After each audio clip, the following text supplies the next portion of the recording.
Hello, Cynthia Marie Valentine. How you doing? I got introduced to you from Daniel Teague, who I have the utmost respect for the work he's done on me and the interview that he did on my show and all the rest of it. Too bad I won't be able to see him at the 5D events in Las Vegas. He decided to ditch out of that when he heard about the Keys of Enoch event closer to where he's at in Arizona. But anyhow, he said that you are retired U.S. Army, you are an expert in Wicca and a crystal work, you do spell casting for healing, you want to dispel any rumors about the work you do, you're from North Carolina, and well, I noticed in your message you said you're nervous, but we'll see you then. Well, there's no reason to be nervous. I assure you're gonna have a great time. This is gonna be a fun show.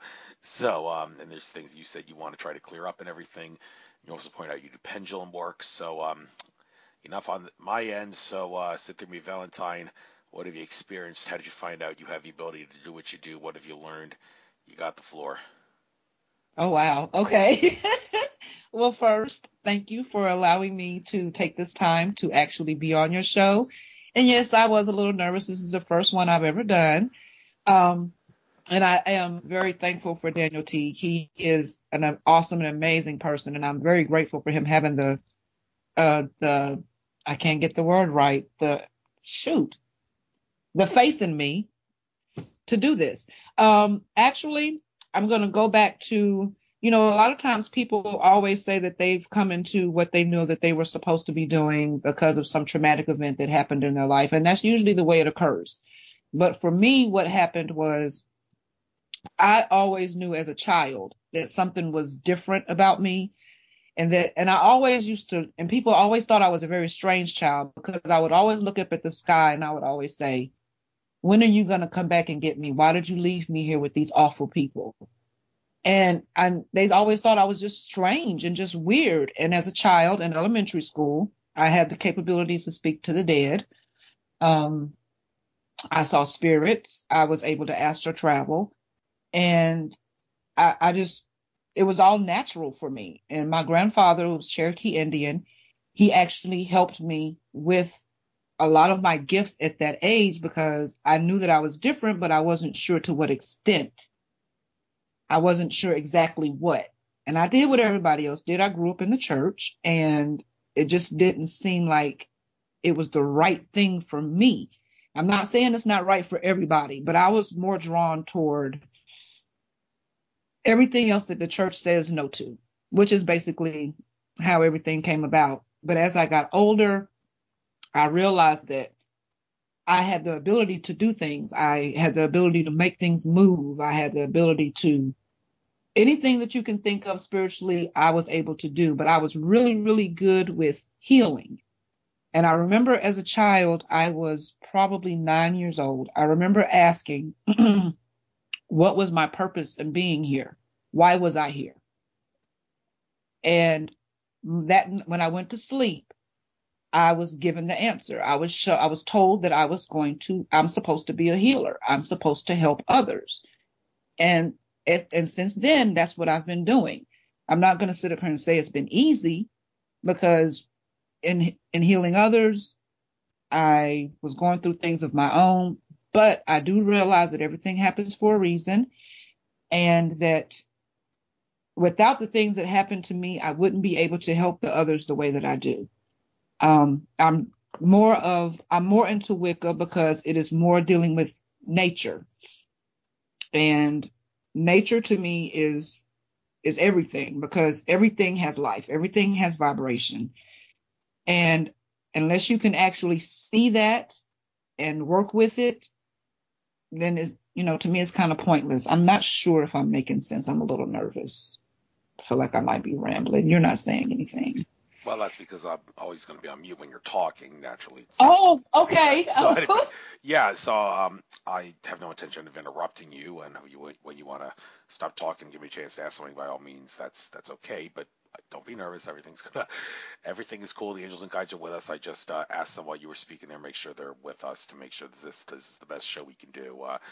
Sorry, I didn't do that before the show. I usually don't forget, but this time I made sure to It's do it when you fine. were speaking. It's And I fine. know they'll be with us. And all right, so well, things to talk about. Well, first of all, retired U.S. Army. Hey, before we get to the spiritual stuff, let's talk about that.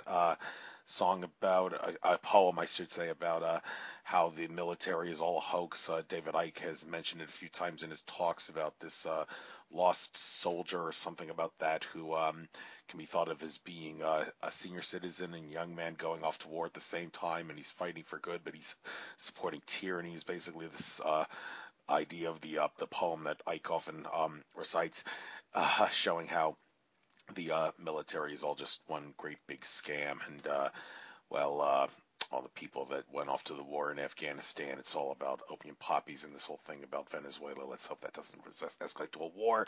But your experience in the military, it only makes sense for me to ask you, did you get anything out of that? And if the only thing it woke you up to was bad stuff, well then by all means, let's get into how that woke you up. Oh, yes, it did wake me up very much so. I believe that the government, the US military, I don't believe in what they send the soldiers off to fight for. I mean, bottom line is you're fighting for something that you don't have anything to do with. And that was my biggest problem in the military. They always thought I was defiant. They always thought that I had a problem with taking orders. And it wasn't that, it was a problem with taking stupid orders. And I had an issue with that. And the military actually helped with an awakening on many, many occasions because they did expose me to a lot of bad stuff. I was raped and assaulted by several soldiers that were in my unit. And just like you see on the news where they sit up there and they try to cover up all the rapes and things that happen, they tried to do that with me. And it took me to a place where I had to fight to come back from. I was in a very dark place because I just felt like this could not be it. This cannot be the bottom line. How does the government do this to the point to where they make the woman feel like you're not supposed to be there. You're supposed to be home barefoot and pregnant in the kitchen, taking care of husband, taking care of kids. You're not supposed, the military is not the place for you. But since you're here, we're going to appease you and we're going to allow you to feel like you're doing something. But you better not speak up if somebody does something to you. I actually had the chaplain of the base call me into his office and ask me not to press charges against the guys who raped and assaulted me, because he didn't want me to mess up those young men's lives because they had made a simple mistake. And I thought that was so wrong on so many levels. And even in the state of mind that I was in, I still never backed down. I still never backed down at one time. I do believe that the military is just, and I hate to even say it, but I do think that they're a joke. They're a joke. They're fighting for freedom, sure, okay, but whose freedom? Because, see, we're free over here already, except for what we already have going on. But we're going to foreign countries to tear up, blow up, end lives, and attack people who aren't really a threat to us. They're going over and they're taking and doing this to people because they want their resources. If you notice, they don't go and attack the poor countries who have nothing to offer, where they can't benefit from it. They only attack the ones who don't bow down to them bullying them into giving them what they want. So that's pretty much my opinion on the military. It's not all that great. I did go and do it, but it wasn't anything that I would tell my children or my grandchildren to go do. I cannot agree with you more. Spoke to some guy when I was down in Peru who, from my ayahuasca experiences in Machu Picchu, tour some guy who was in Afghanistan, and he knew it was all lie. Luckily, he didn't have to go to the poppy fields to improve things. It was something else that he did. But anyhow, let's move to the next thing on the list here. Reading off Daniel Teague's bio of you.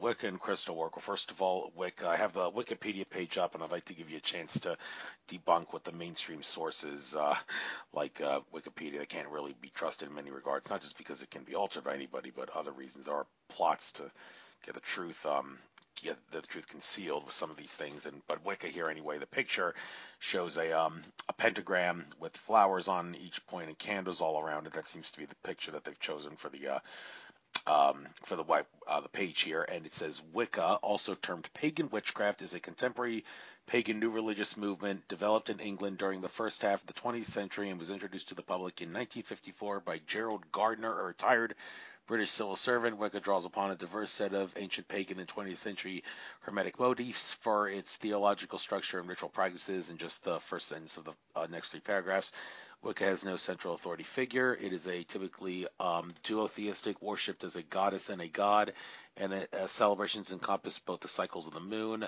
known as S-spots, and commonly associated with the goddess, female deity, and the cycles of the sun, seasonally based festivals known as sabbats, and commonly associated with the horn god, male deity. That's all I'm gonna throw out here for now. Is there anything you can confirm and debunk about that? And well, why don't you tell us your Wicca life story and what you do now? Their definition of Wicca just sucks. Okay.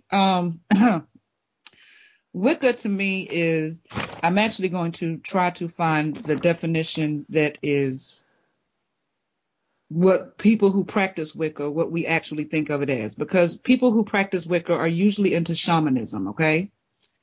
Shamanism is what people who practice Wicca actually do. We work with the elements. We work with earth, air, fire, and water.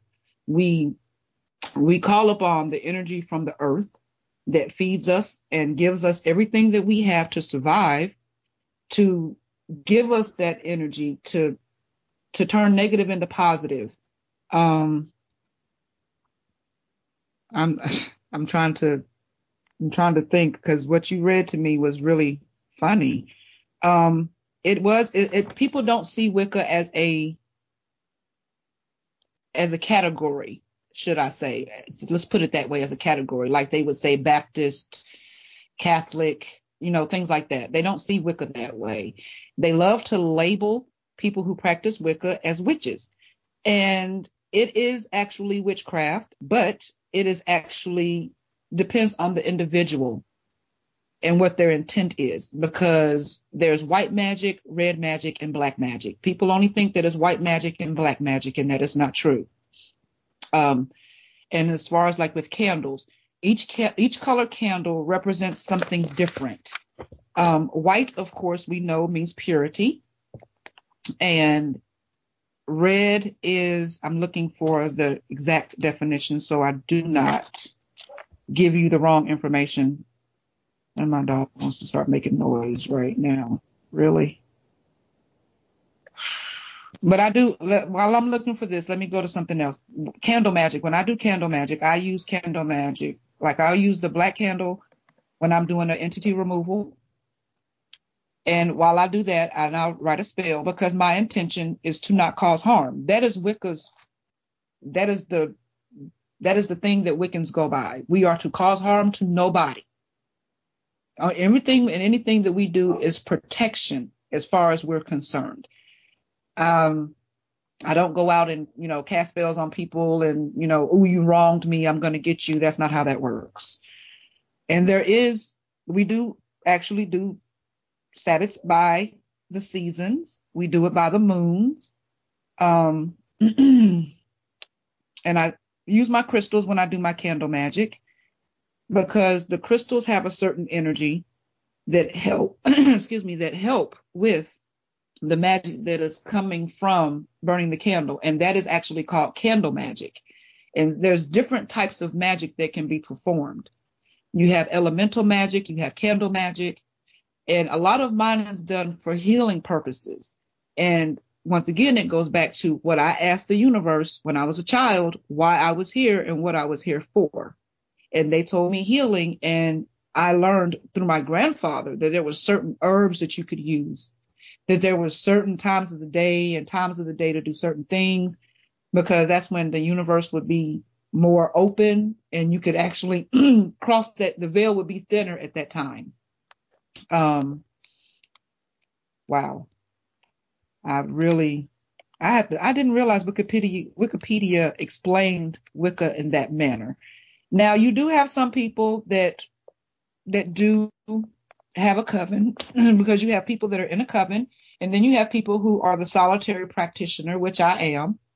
I do not belong to a coven. We do not all get together and do anything. I do everything by myself solo. I do have people that I work with that are on the same level, but we're not in a coven, so to say. And there is rituals and things that need to be done. And the way that the media has portrayed witchcraft and Wicca would lead you to believe what I experience right now, which is I'll heal somebody.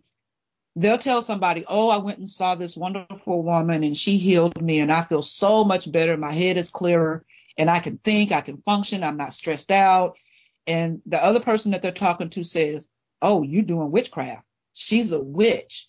She's doing this and she's doing that and she's doing witch. And, and it's sad because people are afraid of things that they don't understand. So if they don't understand it, the first thing they do is label it. And that puts us in a bad place. It really, really does. Like a lot of people don't realize that it's simple things. Simple things that you do that everybody practice Wicca. Let's just say that. When you find yourself doodling on a piece of paper and you find yourself drawing something that you don't have any idea what it is, all symbols have a meaning. All symbols have a meaning. They all stand for something. They represent something, just like anything else. I do rune readings. I do pendulum readings. I do pendulum healings. I align chakras. I clear chakras. I clear negative energy from homes, places, people, pets. And I started doing this because after being raped and assaulted in the military, like I said, I went to a very dark place in my mind. And when I tell you it was a very dark place, it was a fight going on between me staying on the side of good versus the side of bad. And it's easy to cross over. And it's real easy to cross over. But I fought because my spirit was just that strong that this is what I'm destined to do. I'm destined to heal.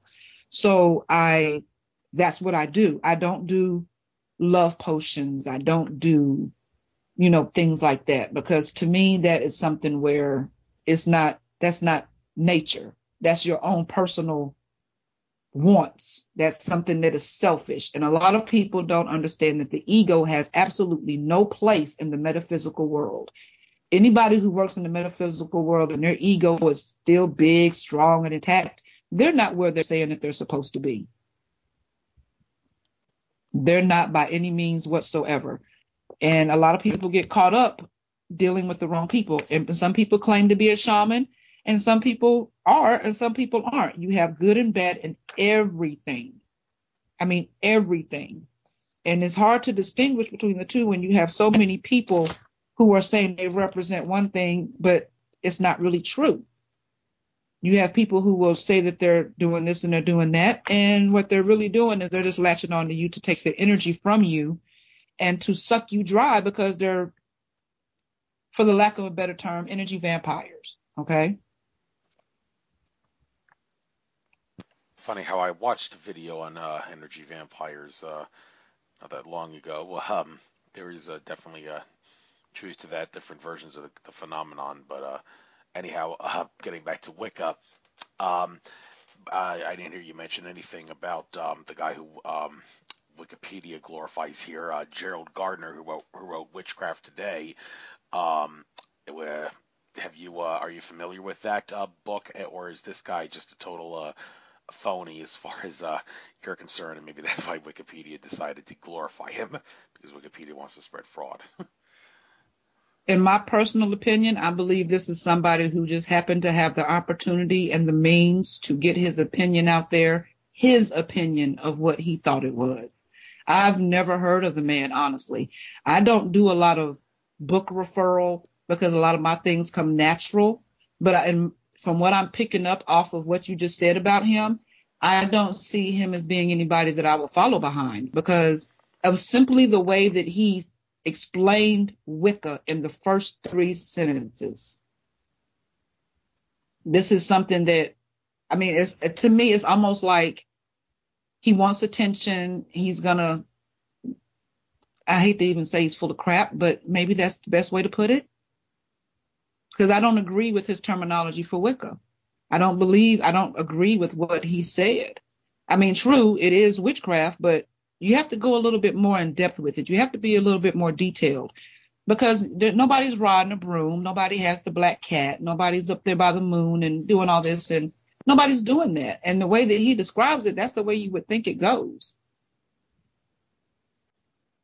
Well, that's the way you think it goes from the way pop culture seems to talk about it. But I mean, stereotypically, it's the Wicked Witch of the West kind of witch that we're talking about when we talk about witchcraft. But of course, the Wizard of Oz has the good version, the Good Witch of the North. So they obviously understand that there's an East and a West in regards to the phenomenon. But I mean, can you is there like a general thing between like a good witch and a bad witch? The thing that makes them a witch is this, regardless of the fact that they're malevolent or benevolent. Is there a specific criteria that you can think of that makes a witch a witch? Your ability to connect with the universe. You have to be able to connect with the universe. You have to be able to connect with nature. And that usually involves invoking the spirits. And depending on the individual, when you invoke the spirits, it can go either way. It can go either way. It is the intention of the individual, but you have to be able to connect to the universe. You have to be able to connect to Mother Gaia, as everyone calls it, which is Earth, and to have that connection to the divine and to something greater than what you can set your eyes on, and know that it's there and know that it's working through you. Does that make any sense?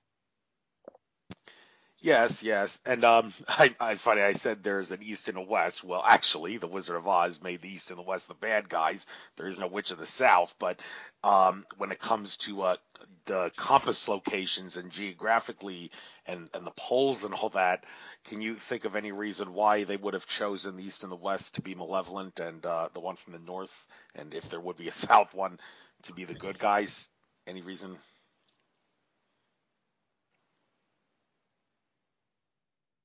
Hello? Oh, I think I lost you.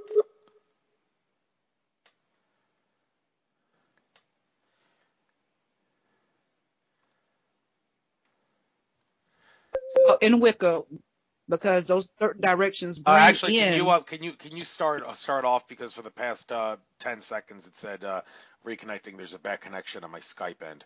It might have something to do with the fact that there's a lot of snow that's fallen in my area that's affecting Okay. the link. So did you hear my question in its entirety? And can you start over?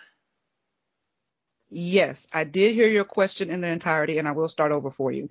The directions are chosen because in Wicca, we actually do the north, the south, the east, and the west.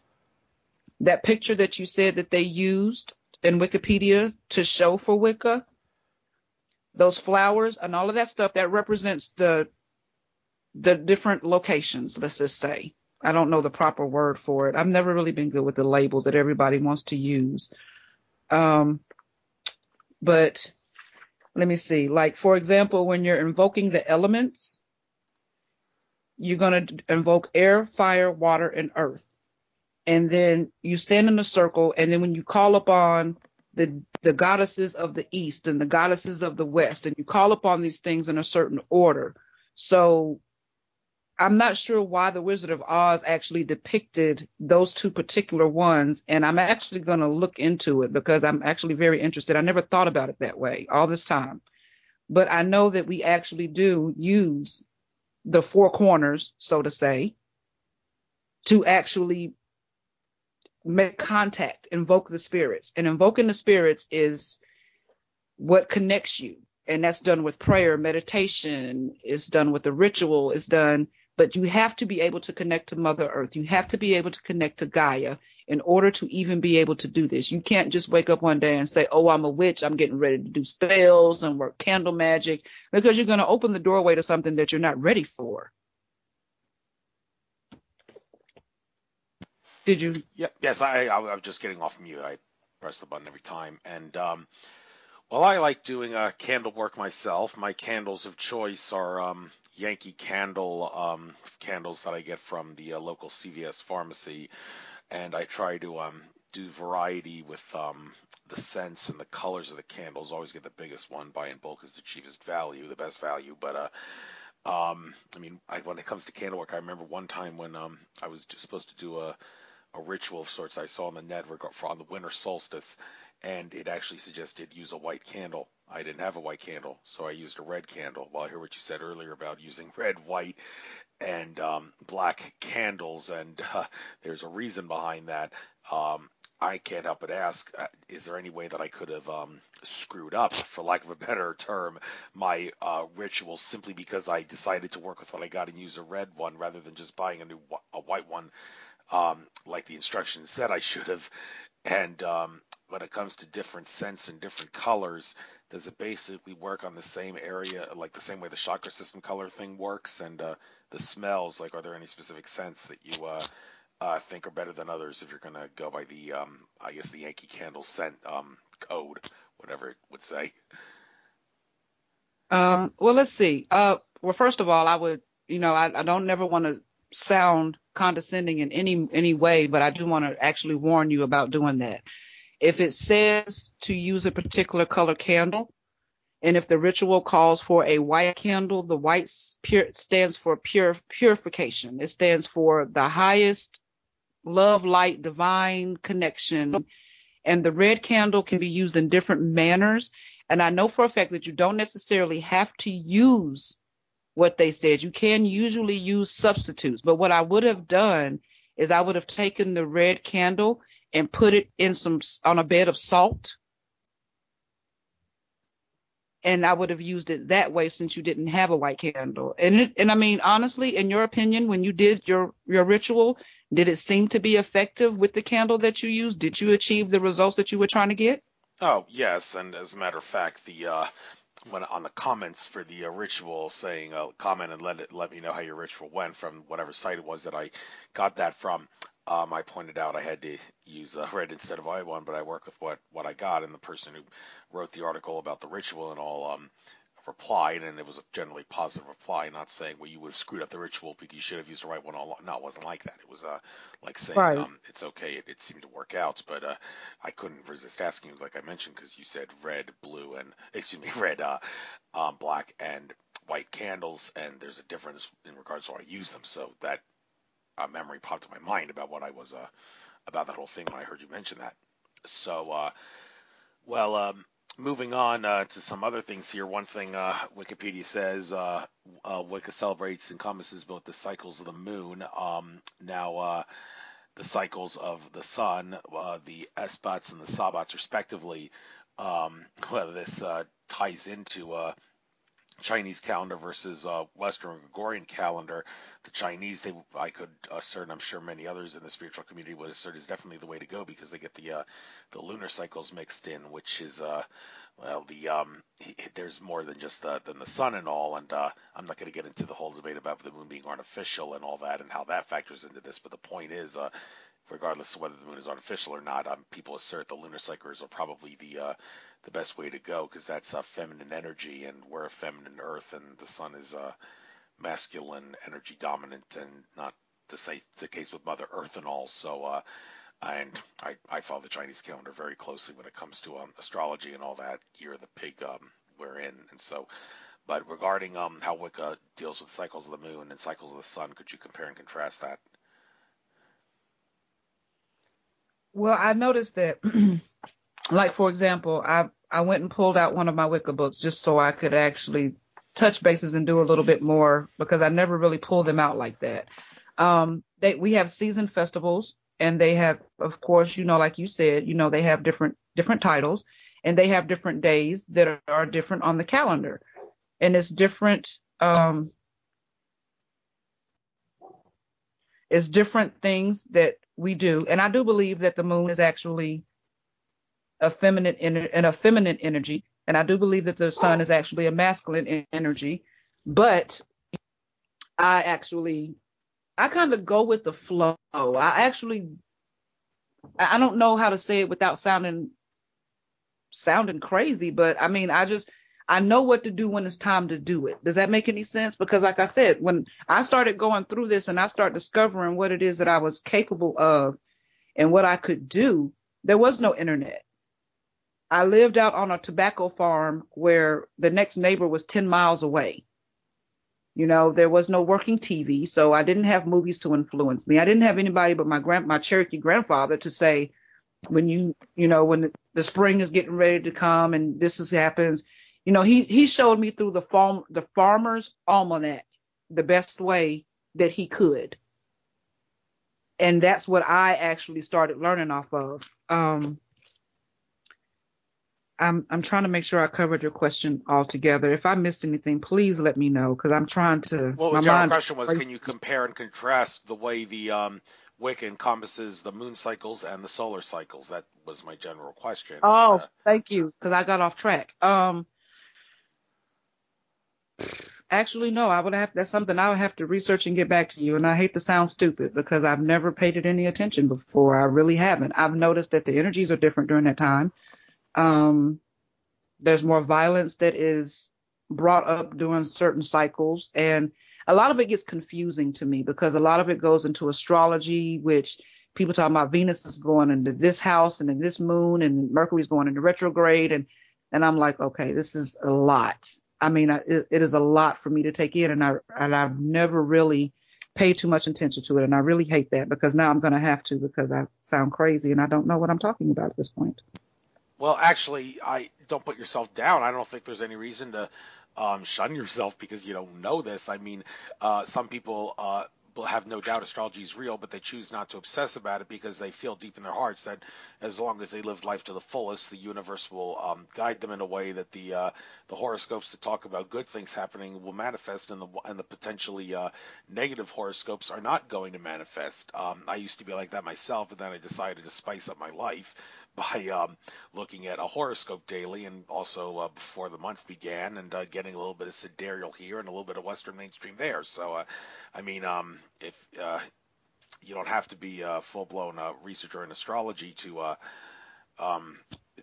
call yourself to say you're I need to be an expert in the research of this field to know how to do Wicca properly. Well, no, you don't. If you're living life to the fullest, I don't see why it would be necessary. Although there are some times where things can be seem kind of confusing, like in the case where I was looking at the Chinese general forecast of the year of the Earth Pig that we're in now.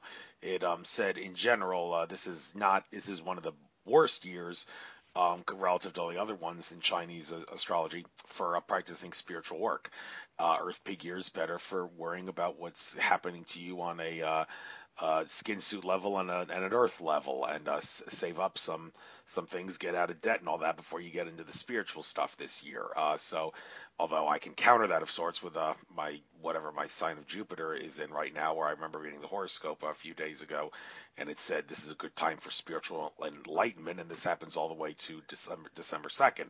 So on a universal level, I'm in a bad year for it, but it helps me at a personal level with some of the other things, being lucky that there's a time where I can sort of cancel that out. So, but of course, the looking into all that can be a lot of confusing for some people. So, I guess I might as well ask you: do you think it's really worth confusing yourself trying to figure every nook and cranny of what's good for me versus what's universal based on astrology and numerology, for that matter, or whether just live life to the fullest and know it'll be the best horoscope?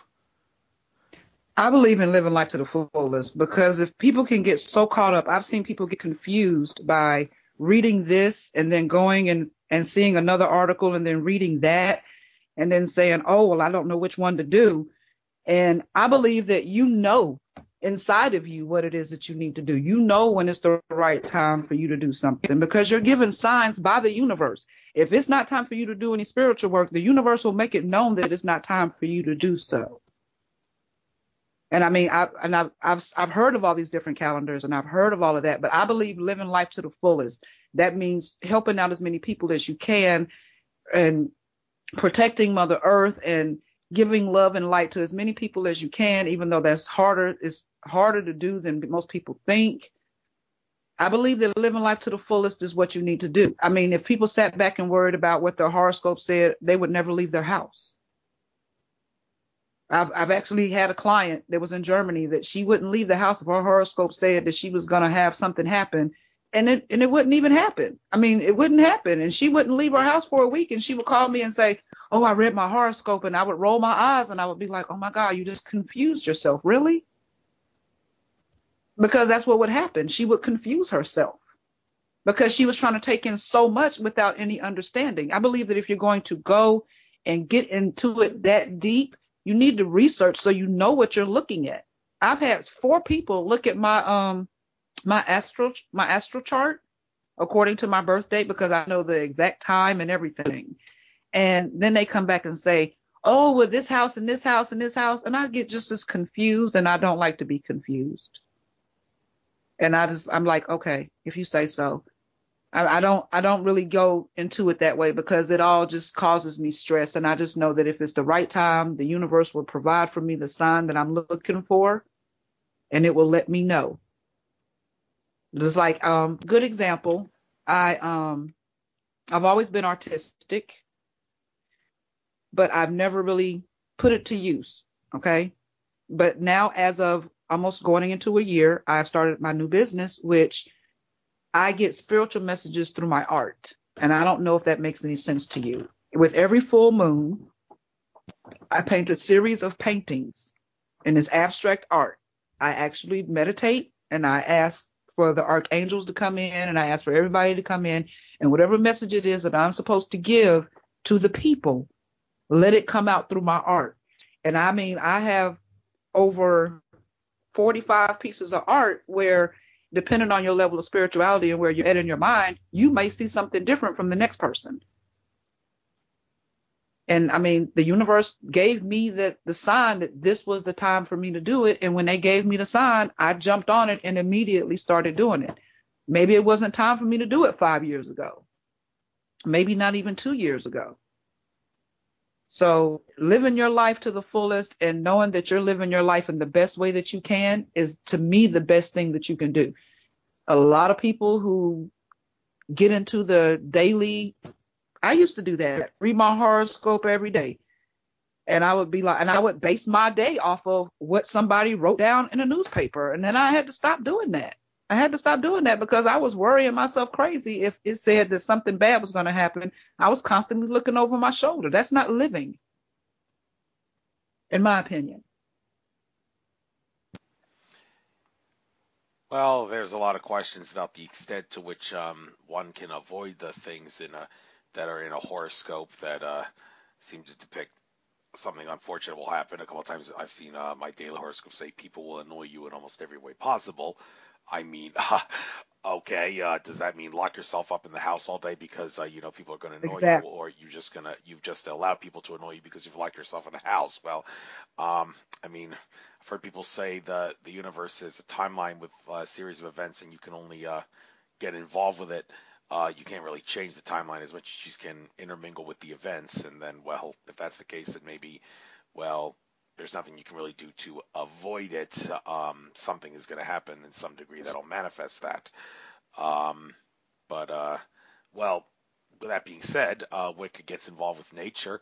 So is it possible you can practice some sort of a Wicca that allows you to tamper with nature in a way that can affect the probabilities of the bad horoscopes happening? Like you see a horoscope that looks a little bad, and you say, okay, let's do a Wicca thing to counter this. And you do a Wicca exercise with the intent of reversing that, so only the positive aspects of the horoscope come out. Would you be sure, yes, this actually is going to improve my horoscope for the better for the day or whatever the time period in question is?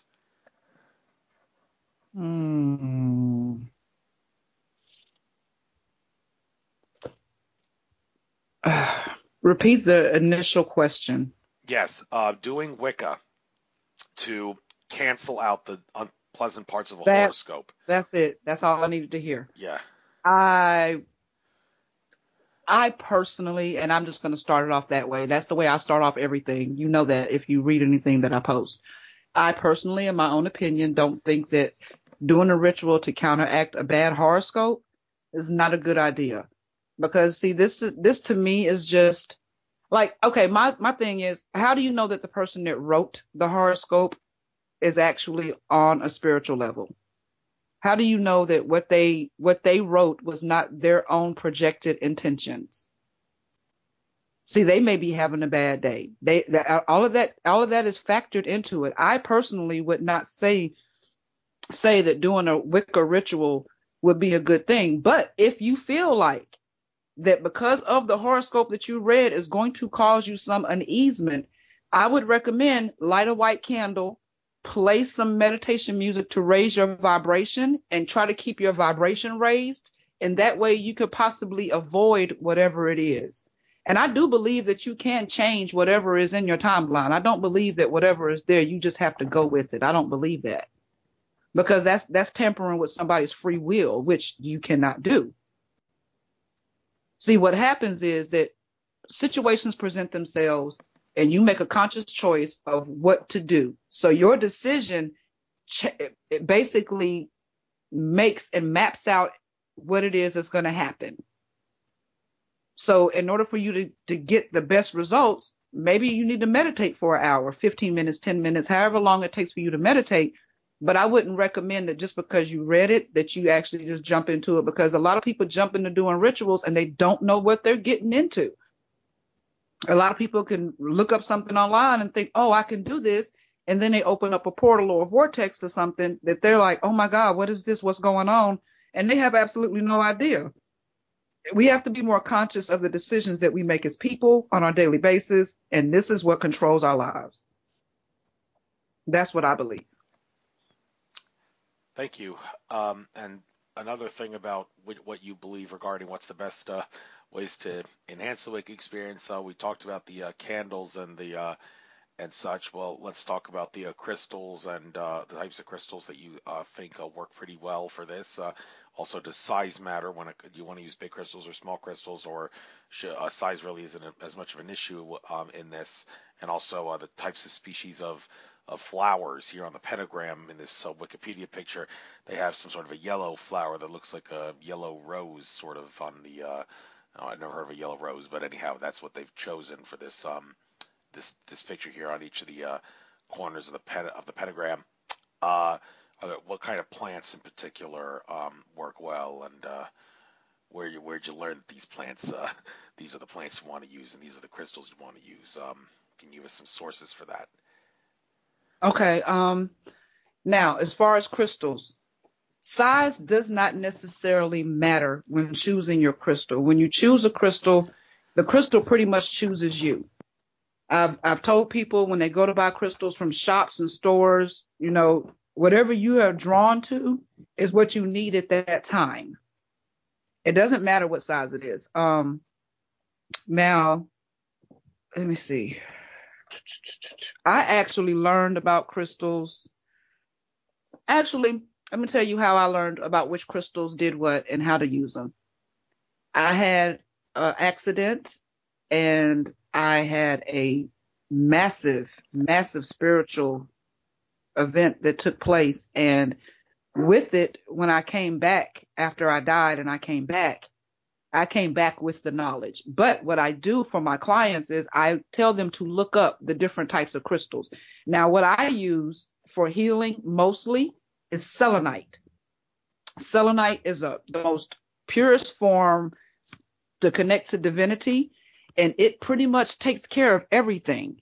It doesn't have limitations. Selenite doesn't have limitations. You have crystals that, as we have talked about in the group, that actually, you know, you can't combine them because they'll actually counteract each other, if that makes any sense. You'll have one that actually raises vibration, and, you know, people don't realize that there's a difference in them. But I would recommend that the basic crystals for anybody to have is the ones that work with the chakras. Those are the 7 chakras that people know about, because it's actually more than 7 chakras, but that's a whole nother thing. But you start out with that. And I use selenite for everything, because you can take that selenite and it can cleanse, it can heal. It doesn't matter how big it is. It just, none of that is really, really, really important. Oh my God, will you stop barking? I'm sorry. What was the other question that you asked me so I can actually answer it? Yeah, the kind of plants that work well with Wicca. Okay. Now, it is certain plants that you can use. Like I had a client of mine look up household plants that bring good luck, because you know that the Chinese culture, they firmly believe in all of that. Like you said, you follow the calendar. So that means that you pretty much know that the flowers and all of that have a certain meaning to it. I have notes on all of this and I can't find them. like for example, in my living room, I have a ponytail palm. Okay. The ponytail palm symbolizes cleansing, purification, and in my kitchen, in my window facing whichever direction that is, it's a jade plant, which actually helps with prosperity. So I'm going to say the technical name for it, I don't know, but it's called a running plant. It looks like a vine. I'm actually getting ready to walk over here and look. It is called a silver pothos. It's an exotic angel plant. Okay. These actually bring good luck. It's ferns, palms. Oh, I have a whole list. I hate sounding crazy. I'm so sorry. I have a whole list of all of this stuff, and I just can't seem to put my finger on it, actually. And well, you had no way of knowing I was going to ask you about this, so, but that's all right. I mean, you say these plants bring luck. Well, to quote Obi-Wan Kenobi from Star Wars, in my experience, there's no such thing as luck. Well, yeah, what are the plants he's actually right. doing? Okay. He's right. He's right. There is no such thing as luck, but you actually draw in energy with these certain plants. Like when people have plants in their house and they're dying and then they die and they just don't throw them out, that draws in negative energy. It draws in dark energy because this is something that has died. Its life force has left. So what you're doing is you're leaving a space open for something to come in that doesn't need to be there. Let me see. Another, I'm going to go back a minute. Another crystal that I would actually recommend is the basic crystals, which is rose quartz, selenite, tiger's eye, amethyst, carnelian, the crystals that go with the chakras, citrine. I have all of those things, and they actually are very beneficial. And like we posted in the group, we talked about different crystals and where to put them as far as location, because you can take these crystals and you can take the smallest one. If it looks like a pebble, that's fine. The bigger the crystal is, it doesn't mean it has more power. I've seen people say, "Oh, I got to have the biggest one." Well, more power to you, because you're going to pay the biggest price for it. I can get the same effect with something just small. Oh, I'm trying to think of other crystal, because I have, like right now in front of me, I have an amethyst, I have a citrine, I have an orange. No, Lord. Well, people can always do their own research. Plenty of sites out there. So you've got a lot. Oh, I heard the poor connection thing again. Damn it. I don't know if this part is actually recording here. But, all right, Cynthia, we just had a poor connection again. You there? Oh, yes, I am. I'm here. What happened? Well, poor connection again. It's probably just the weather outside. The Skype recorder is still going, and it doesn't seem to have decreased on the size. So. Oh, okay. Well, let me go back. All right. Well, it's still recording, so I don't know. Did you say anything after finding any more crystals? Actually, I was talking about crystals. I was and I actually just found some of my notes, because I keep meticulous notes on everything.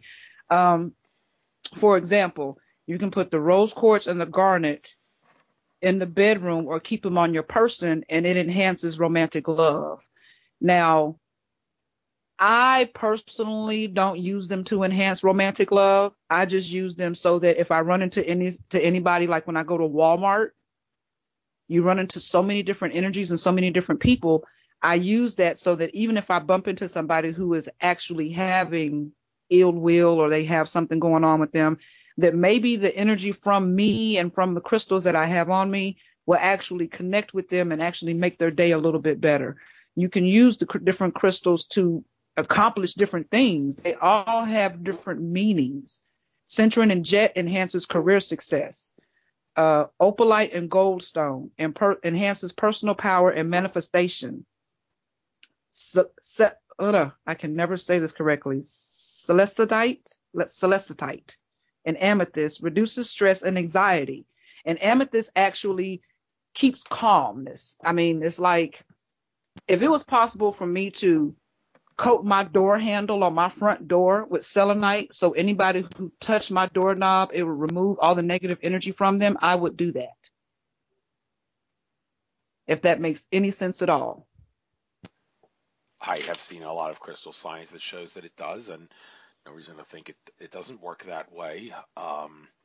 Some of the other things I've looked at regarding crystals and how they work, but you say there are in fact crystals that you could wear to not only protect yourself from negative energy, but also give positive energy to people. Now I'm thinking back to one of the rituals that Daniel Teague offers, where you put yourself in a Merkaba and then have gold, white, light crystal, and diamond light spiral around you while you're in the Merkaba of your color of choice, and then you say no negativity is allowed to penetrate this space 3 times.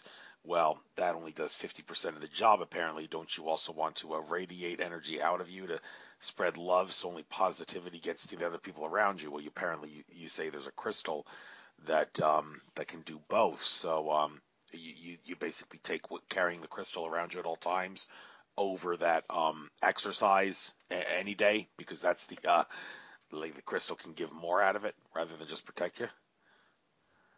I actually would, yeah. Now, don't get me wrong. The exercise is very important, but it only works for a limited amount of time.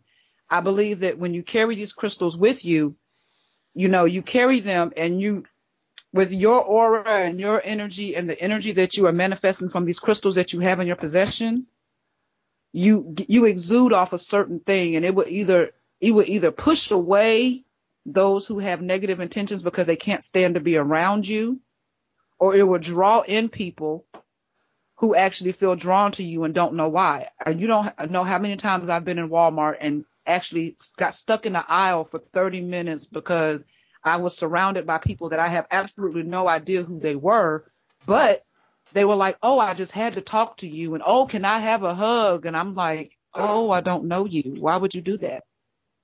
Because before I go to Walmart, I have a piece of selenite in my pocket. I have an amethyst. I have every crystal that I can think of that I need. And see, I have over 100 crystals. So what I'll do is I'll take my hand and I'll go over it and feel which one I need the energy from, because it'll be the most intense. And I'll pick it up and I'll put it in my pocket and I'll go to the store then. But I'm very apprehensive about that. But the exercise is very important. But carrying the crystals with you continues to keep the exercise going, let's say. Right. And in regards to crystals have to be recharged, and the best ways to do it, I've asked people to compare and contrast this on my show when it's been a subject of talk, and I guess we'll do it again. Like all crystals are really good being charged in full moonlight. Unfortunately for me in my area, there's been clouds every day. There's a full moon for the past several times, so haven't had the opportunity to. Well, I guess the light is still going through the clouds and all that, but still, it's better having the moonlight shine through it, and the sunlight. Well, some crystals I've heard you don't really want to keep them in the sun. It really can do harmful things to them. But I mean, even on a night of a new moon, or I should say, a day of a new moon, when the stars at night are all over and there's no clouds, even starlight, if there's too much light pollution, can actually energize crystals if you put them out there. So could you compare and contrast some of the ways to recharge and re-energize crystals, being it putting out in the starlight, sunlight, moonlight, or some other ways? Okay, now that's very true. Some of them actually are porous. You cannot get them wet. Raw selenite is actually one of them. But a tip for you for if you have crystals and you want to charge them and you don't have access to the moonlight, is you can put them on a piece of selenite and it charges them. Because selenite is self-cleansing. You have a lot of crystals that are self-cleansing, so they don't have to be charged, but they may not be able to get wet. And with selenite, it can't be in direct sunlight like that. I'm looking because I just saw what you just asked me about. I just saw it. Jesus, I'm so sorry. I would say that the safest way to cleanse and charge your crystals, if you don't have the moonlight or whatever, is salt. You can take it and you can rub them in salt, plain salt. Pink Himalayan salt works best, but you can take regular table salt and get the same effect. That's controversial. People say it doesn't work as well. Some people say it does. It depends on the person and what you got and how much money you got in your pocket. But you can take plain table salt and you can rub those crystals with that plain table salt. And some of them that are porous, you actually can just kind of dampen them a little bit, but you don't want to soak them because they will start to disintegrate. And you can rub the salt around them, and then you can rinse the salt off and just pat them dry and let it and cleanse them that way. Or you can take a small glass, because what I do is I recycle everything. So those candles that we were talking about earlier, and you get the nice little glass jars they come in, I clean them out and I'll fill them up with salt, and I'll put the crystals in there sometime. Like when I do a healing on a client, if it's local, because I've started doing that recently in the last 4 months with local people, the crystals that I use to work with them on healings, when I finish with them, I put them in that glass of salt. And I let them sit there until that salt draws all that negativity out of there that it absorbs. Let me see. Is there anything else? While I'm looking. Oh, really? So you're saying pink Himalayan salt, you don't have to put it out in moonlight, because I have some Himalayan salt lines and salt blocks. I've actually put them out in the moonlight, but you're telling me I wasted all my energy carrying those big things when I didn't even have to. Maybe it might have been good exercise for you. Did you need to exercise? Well, aside from that, no. Well, that's not my point. The point is is that one of the crystals that you said can, like Wolverine of the X-Men, self-heal? Yes. Okay. All right. That's fair enough. I was just trying to lighten the moment because I didn't want you to feel like you carried them for no reason. It's cool. Because it's cool. because it is what it is. But I actually...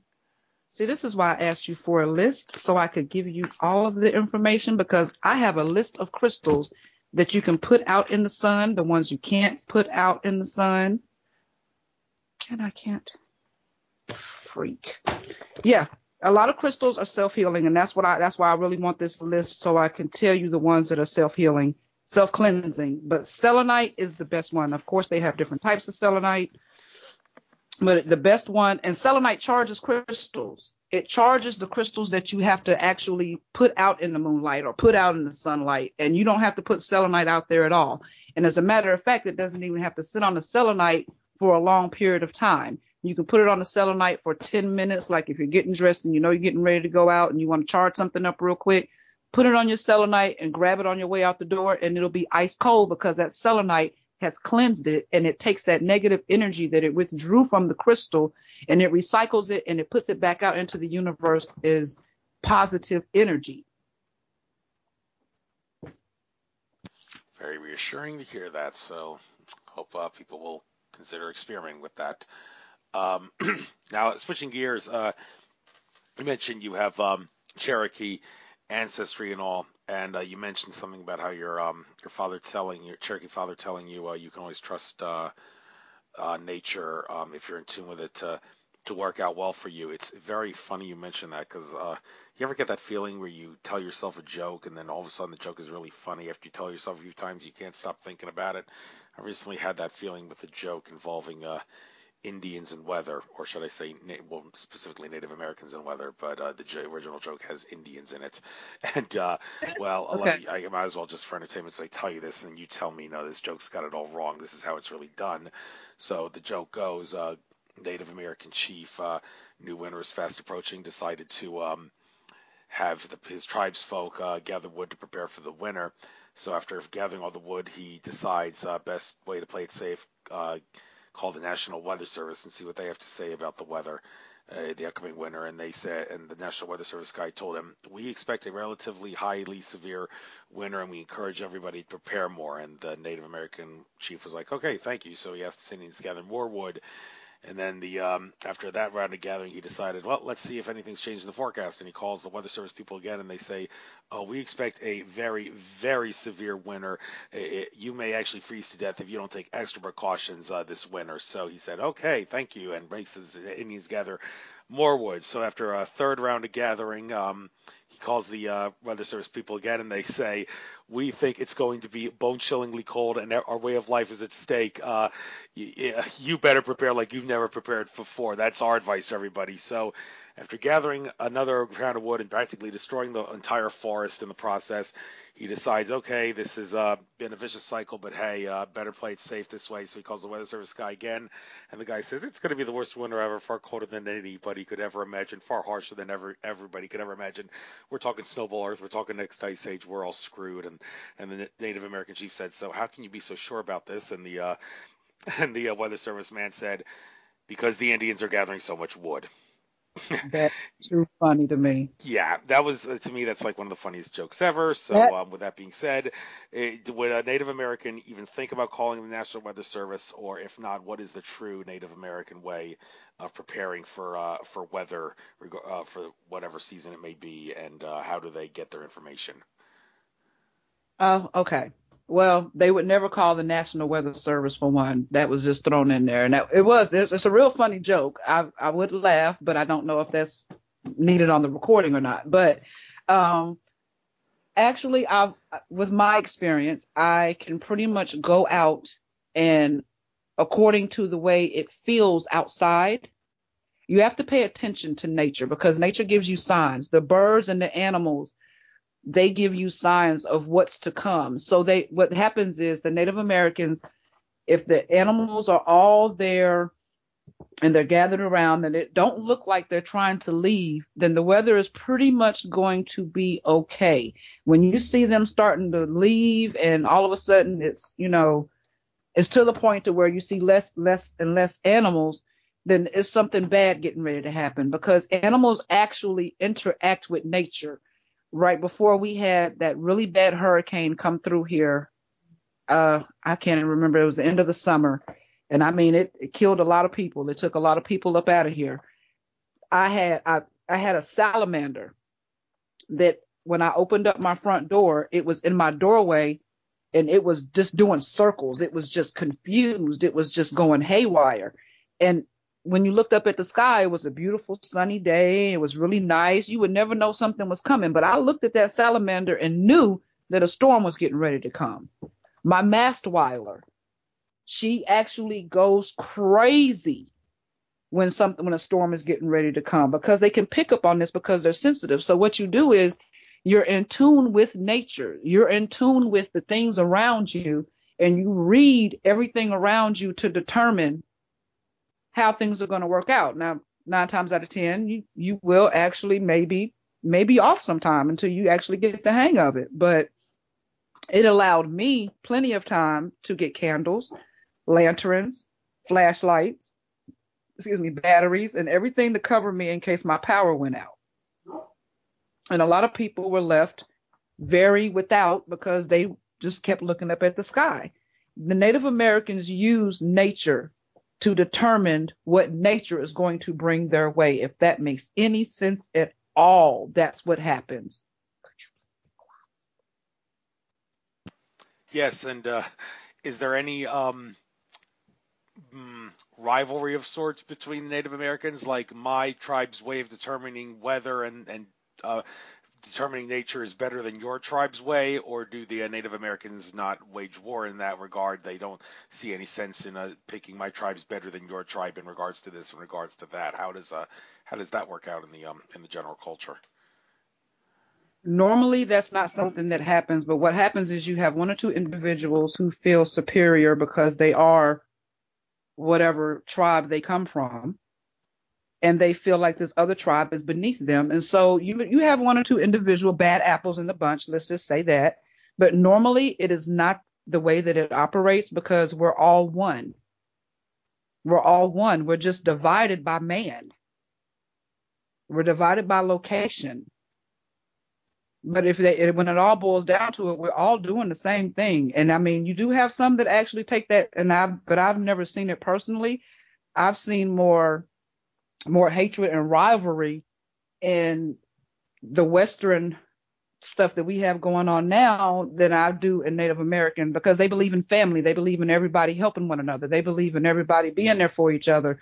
So it's not a lot of rivalry going on. And when something bad happens, the whole tribe gets together so they can fix it.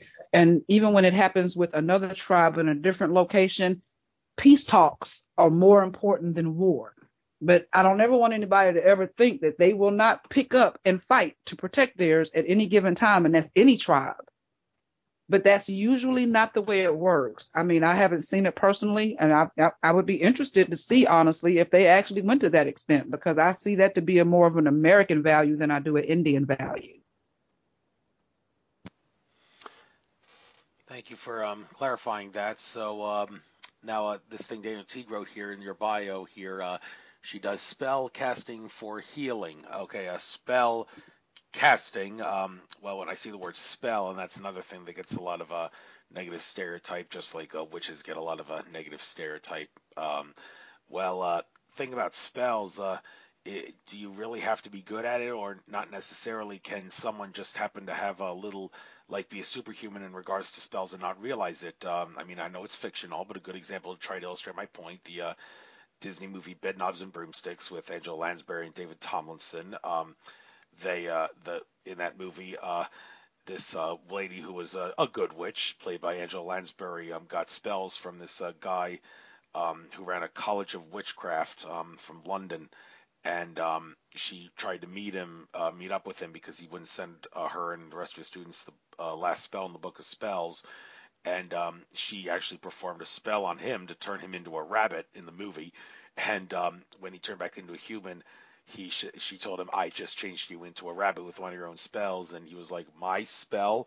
I must confess, I'm actually just a con man. Those were just nonsense words I got out of an old book." And she was like, "Well, they work perfectly well for me." And the guy was like, "I think I've just hit some destiny here, but I never would have thought this would happen. What a wonderful thing to happen to me in life." Well, I mean, would anything like that be even remotely possible in the world of Wicca, where someone who tries to give out spells because he's just trying to make a living, making money through con artist ways, would it by grace of stroke of luck, possibly one of the spells that he just made up, or even took out of a book in his case, or even twisted and gave his own style, as the professor said he actually did with some of the spells that he gave her, is that actually possible in real life, Wicca? Yes, it's actually very possible, but that's where you run into the possibility of them not knowing what they're doing and opening up something that they're not ready for. It's just like not opening your third eye without balancing and aligning the rest of your chakras, and your body and your spirit and everything is just not ready for what you're about to perceive. So it makes you feel like you're going crazy. You have to be very careful. I know a lot of amateur Wiccans who I've had several people actually contact me today and ask me, "Oh, I found this spell online. What do you think about it?" And I'm like, "Why are you looking up spells online? Why are you doing this?" And I mean, to me, it just baffles me, because everybody thinks that just because you can read it, that you can go out here and you can do it. And that's not necessarily true. That goes a little bit deeper into a whole different topic, but you have to be very aware. It is possible for somebody to just look up and be fortunate enough to stumble upon something. It is possible. It's not wise, but it's possible. All right, and also Daniel Teague wrote here, you want to dispel any rumors about the work you do. Well, you've already got into this area with some of the things you already said earlier in this interview, but now I just want to take this specific part of the show right now to specifically talk about this, just so you can really make sure you got out didn't miss anything that you wanted to get out. What specific rumors are there about the work that you do that you want to dispel? This is the time in the show to do it right now. That I work with dark magic, that I am a witch, that I do voodoo, that I'm doing roots, this is all the crap that I have to hear. And it infuriates me because my only intention is to help. My only intention is to help, but you have those who are afraid of those things that they don't understand. And what they are not afraid of, what they are afraid of is what it is that they've actually seen me do or heard that I've done, or word of mouth from somebody who got a healing from me, or, just anything like that. Because in all actuality, like I said before in the interview, the Wiccan motto is do no harm unto others. So it infuriates me to be labeled as a witch, a voodoo priestess, or any of this other crap that they're calling me, because I don't appreciate it, because that is not my agenda in the least little bit. When I do a healing, like I did a healing 30 minutes before we even started this interview, and the woman contacted me and she was like, oh my God, can you scan me because my head is hurting so bad? And when I scanned her, what wound up happening was she's been under attack from somebody else who just happened to do what you said. They ran across a spell and they decided, oh, I'm getting ready to use this on her. And it was effective enough to get to her. But the repercussions is basically, let's put it like this. What you send out, you get back ×3. So I would not send out anything of negativity. The things that I do to heal, I heal children. I work with the sick. I actually do things that are actually going to help these people transition or ascend to a higher vibrational level, because not everybody is going to vibrate and go to this higher level. But I want to get as many people as I can to go, because they need to remember who they are. That's my job here. My job is to plant the seed so you can remember who you really are, not who people told you you were, not who you thought you were growing up, because you were actually programmed. So I have to deprogram people so they can connect back to the universe and the higher realms, whoever they worship, the angels, the gods, whoever it is that they go and find peace in. I actually get them to realize that everything that you're looking for out here, you can find in yourself, and you can make this stuff happen for yourself. So it's all about healing and teaching and promoting a healthy mind, state, spirit, aura, energy, anything that I can do to get that person to a better place. That's what I do. Not all of this other stuff that everybody wants to label me with. And like I said, it's infuriating, because that's not what I'm about. What I'm about is healing.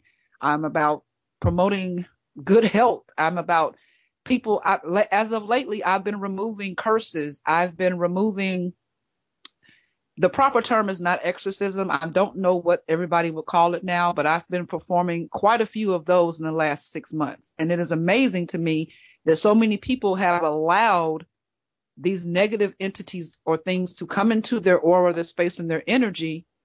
But then they come to me to get healing. And then as soon as they're healed and they go and tell somebody about it, the next thing I hear is, I was working roots, or I'm a voodoo priestess. But I just healed this person, and you can actually see the benefits from the healing. You can see that they're smiling, their life is back on track. Things like this. And it just gets me. I don't understand how people can just be so judgmental. And that's what it basically boils down to. Because I don't do anything different than a church does. If you think about it, when you go into a church, they have an altar that you cannot touch. And on each end of the altar, they have a white candle. And they actually light the candle. The pastor actually wears robes like they do in Wicca. Different color robes in Wicca represent different things. Pastors wear robes when they preach on Sunday. They use oils, the same things that we use in Wicca. So because it's not being done in a building where I take a percentage of your income, I'm a bad person. But this person can stand up here and do this and be sleeping with half of the congregation, but he's all good just because he's up there in this building.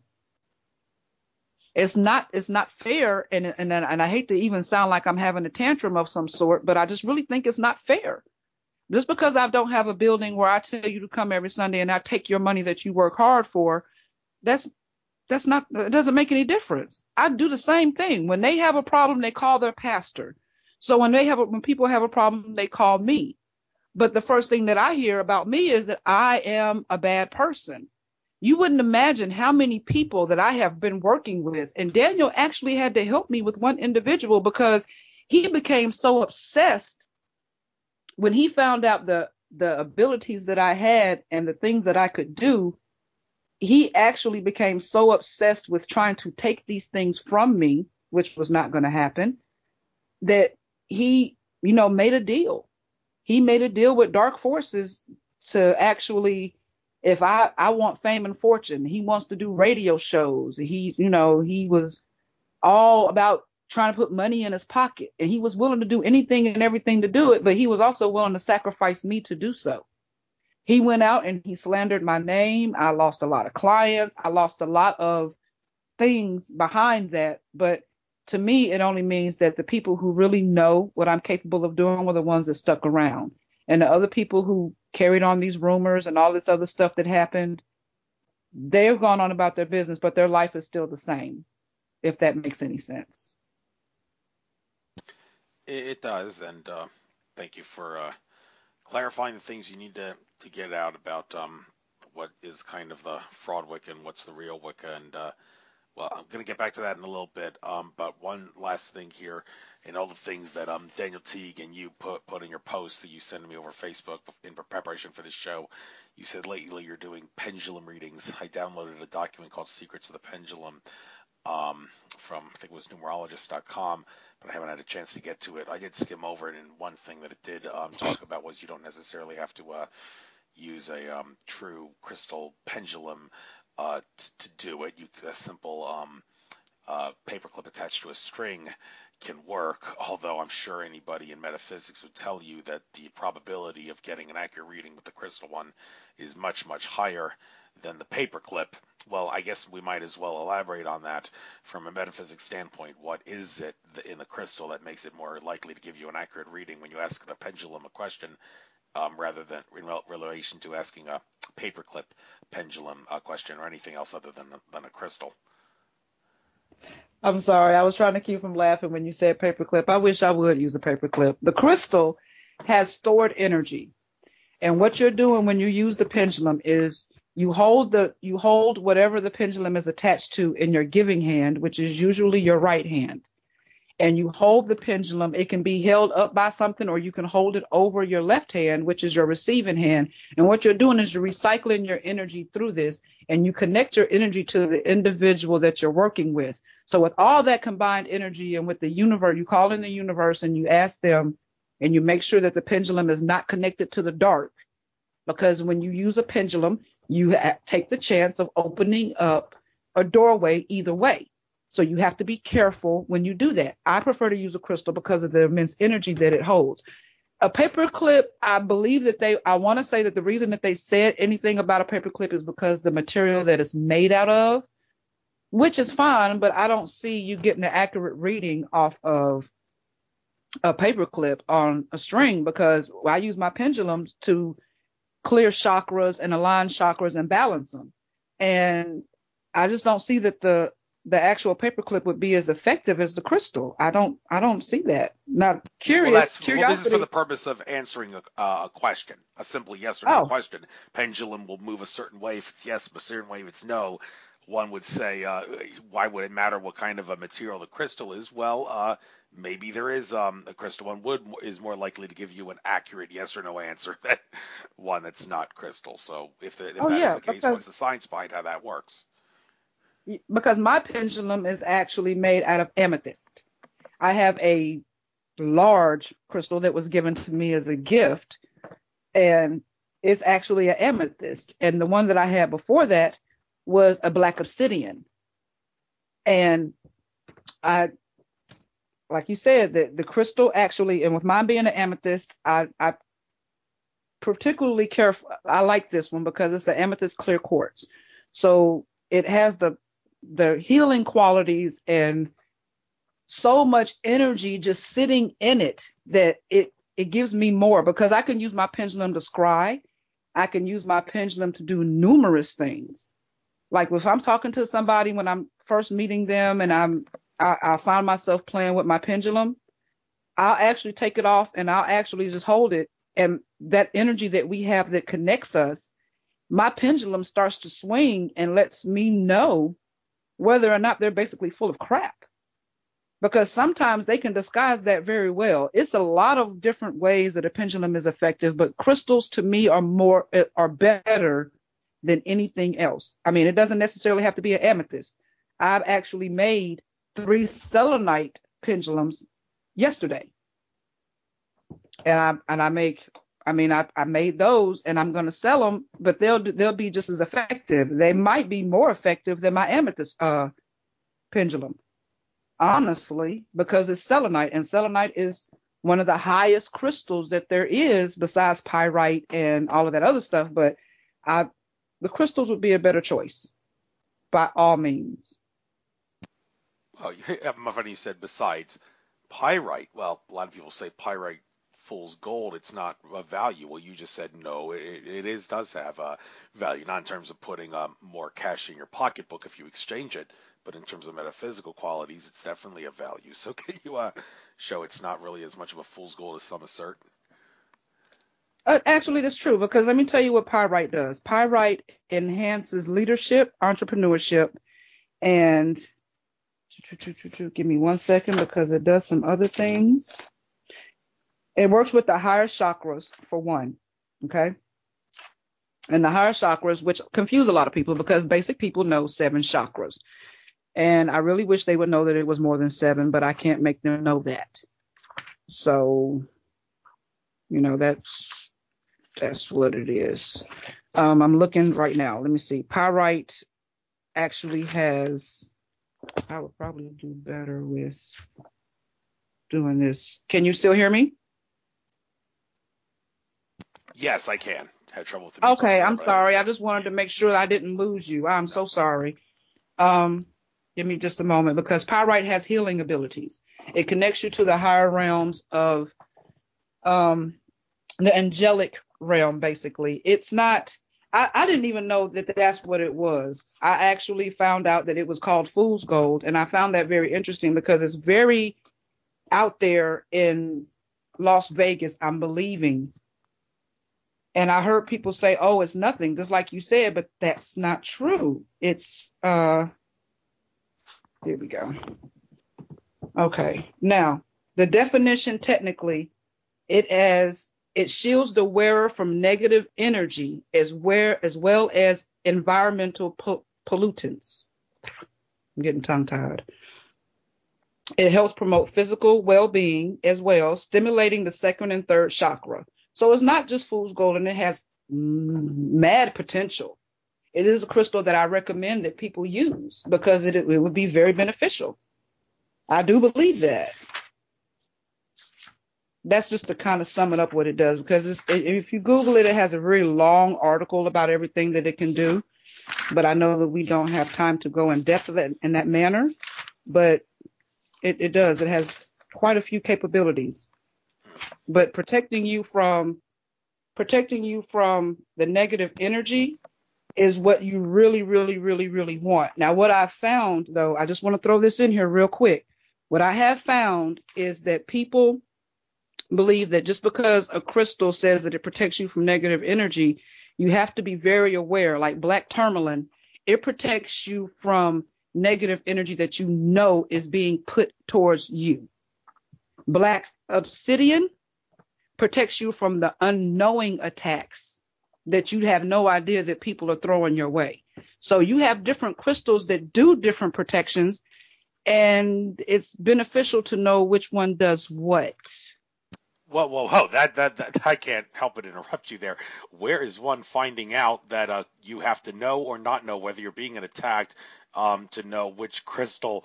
How did one determine that a crystal has that ability? What did they dig it? Did they meditate really, really deep for 5 hours until the crystal talked to them and told them that? Because that seems like how do they get information like that? Okay, that was funny. Okay,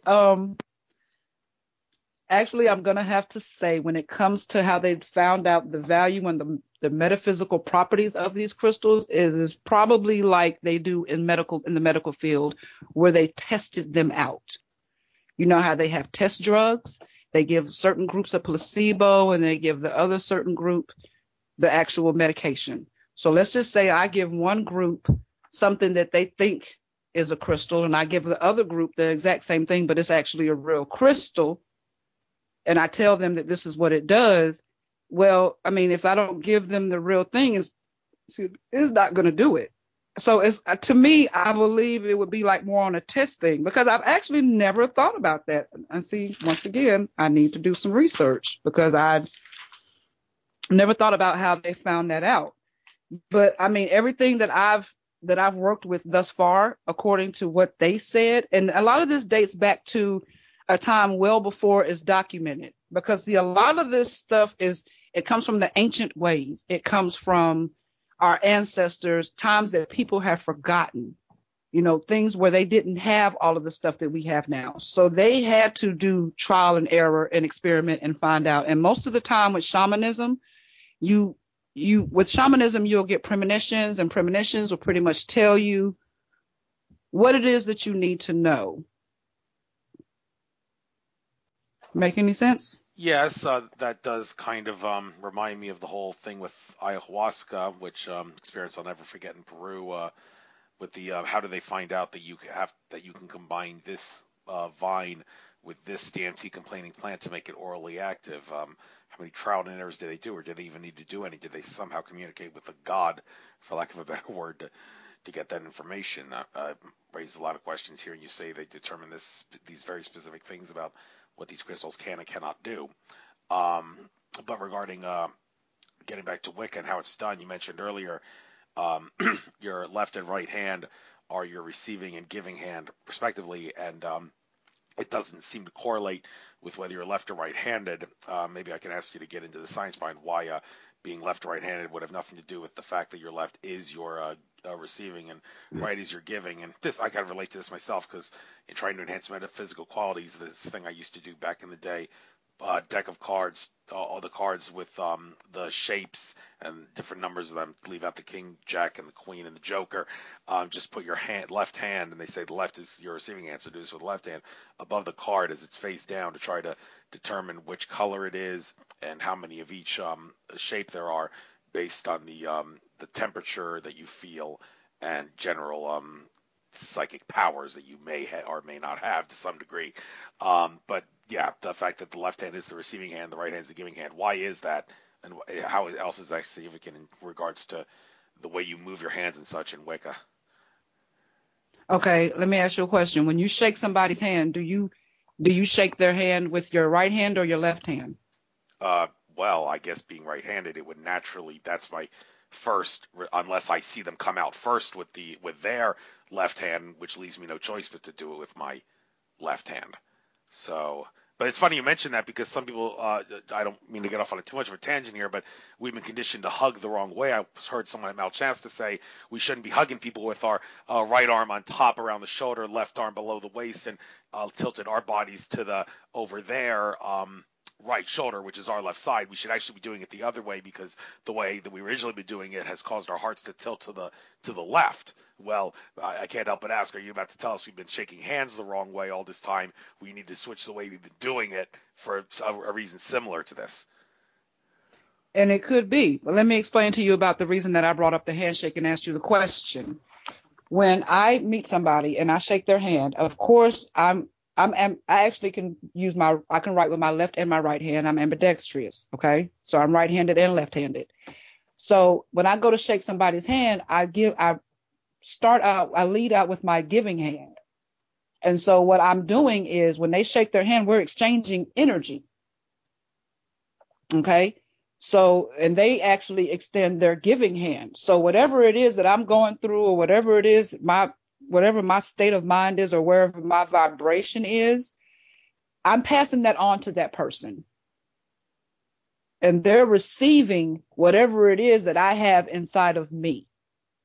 That's just like with hugging. When you hug somebody, they're actually taking some of your energy from you. People don't realize that. I don't allow people to hug me. That is a rule of mine. You have absolutely no reason to touch me unless I want you to. I don't actually encourage that. I know in churches they say, oh, get up and hug your neighbor. I have given people the death stare. You better not touch me. don't touch me. And I mean that, because you actually pass on energy that way. Hugs, a touch on the elbow, somebody bumping into you. Have you ever good example, let me ask you a question. Have you ever been in a good mood, met somebody, shook their hand, and then all of a sudden you got this gnawing, nasty little feeling and you couldn't shake it? I can't remember any specific case where that has happened. No, Oh, but wow. I've heard people that would say yes, that has happened. Oh, Heard that okay. happening. Yes. Well, you are Not that you very know. fortunate, because I actually have encountered people where I have been in a different state of mind, and then after talking to them or having some kind of contact with them, it completely did a 360, and I knew it wasn't me, it was their energy.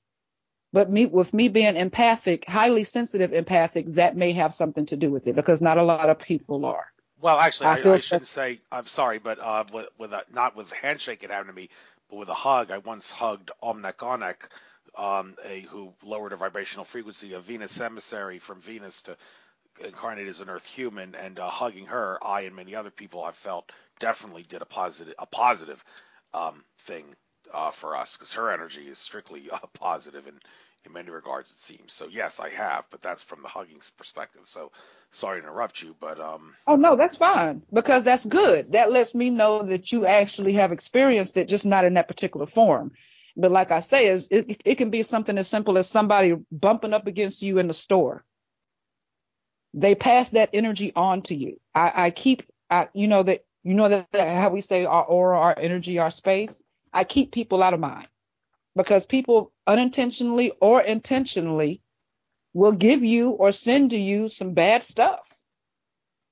And like I said, I don't know how else to explain that. It's your intent versus their intent, and where you are on a metaphysical level, a spiritual level, versus where they are. And see, a lot of that has a whole lot to do with it, because it's the simple fact of what it is that you're allowing to come into your aura, your energy, and your space. If you allow anything and everything to come into your aura, your energy, and your space, then you're going to run into a lot of unnecessary tragedy, unnecessary stress, unnecessary anything, when you could simply be avoided by just simply not allowing someone to touch you. Well, let me ask you another question. Have you ever met somebody and you were around them, and you just felt like, as talkative and as social as you are, you just felt yourself shut completely down? that was actually happening with someone at work for a little while. But they were crying over spilled milk, and they were the one who had the wrong impression about me for a little while. And every time I walked by them, I got bad vibes. And eventually, after they told this lady, "You got this thing all wrong about Andrew, about something he said or whatever," and so I got a little defense there, because explained to them that she was kind of confused about me, and they explained to her, and then all of a sudden the bad vibes start coming whenever she walked by me, and ever since she had been a little bit more nicer to me. It's a long story, but I know what it's like. To answer your question, yes, I felt that. Okay. And see, you just answered my next question I was going to ask you. All of that came about from a misunderstanding, correct? Yes, yes. Okay. And this is somebody's perception that they took from you, which was probably very, very, very wrong, a complete 360, and they were completely off track. When people meet me, the first thing they say is that I'm mean. It's not that I'm mean.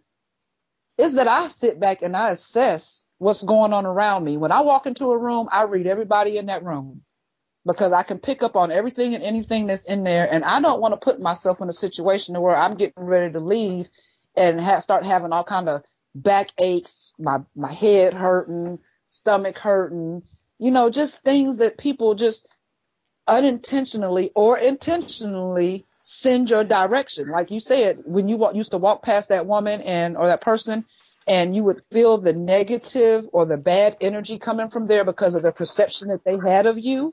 Mm.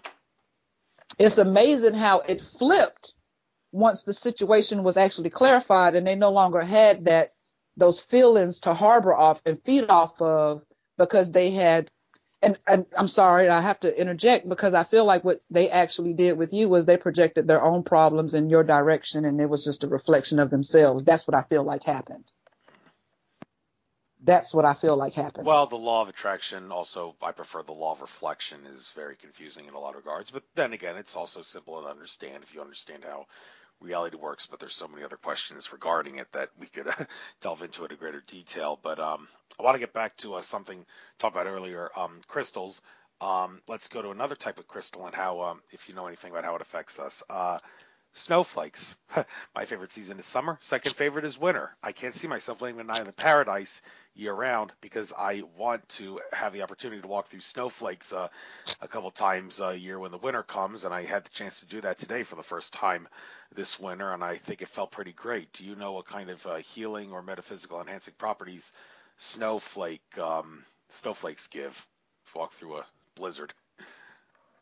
Okay, well, let's go back to the elements. This goes back to Wicca because water is cleansing. Water is purifying. Just like when the church, when they baptize you, aren't they clearing you and aren't they making you reborn when they dip you in the water and bring you out? Yes. Okay, so when you walk through that snow, it's just another form of water. So what it's doing is it's cleansing you. And that's why you look forward to that a certain time of the year, because your body has acclimated to the point to where it knows that during a certain season, it can be cleansed in this manner. And it's just being done simply with a walk, going out there and making contact with it. That's simply how that is done. And I mean, it's something to where I love the rain. Okay. I'll go out there and stand and just let the rain hit me and let it just wash all the stuff off of me that it needs to. I don't do well in the cold. I'm not going to lie to you. I don't do well in the cold. I don't do well. I don't like cold weather. But I do like to go out. I like to see the pretty snow. I'll go out there 5 or 10 minutes and then I come back in the house. But other than that, that's what it is. You're actually cleansing yourself. It's another form of water, which goes back to Wicca, which is the 4 elements: fire, water, earth, and air. Thank you for explaining that. And the fact that a snowflake is crystalline and water isn't so crystalline, I guess. What was it? Would it be clear that walking through a snowstorm is better than walking through a rainstorm in regards to cleansing because the crystalline quality of the crystal allows for better healing, or could there be an exception to that in some scenarios? Oh no, not It's another not. law. I'm sorry. Are you there? We just lost connection, and it's okay because now it's just a second recording going. Okay, the first recording is there. Let me make sure of it. Yeah, all right, it's there, and the second recording is going on now. So you heard my question? Please. Yeah, I did. Okay. I'm going to go ahead and tell you that water or snow, it doesn't really matter because it's the same form of the element. It's water. The basis of it is water. Now, I prefer rain over snow. That's just my preference. I love snow. It's beautiful.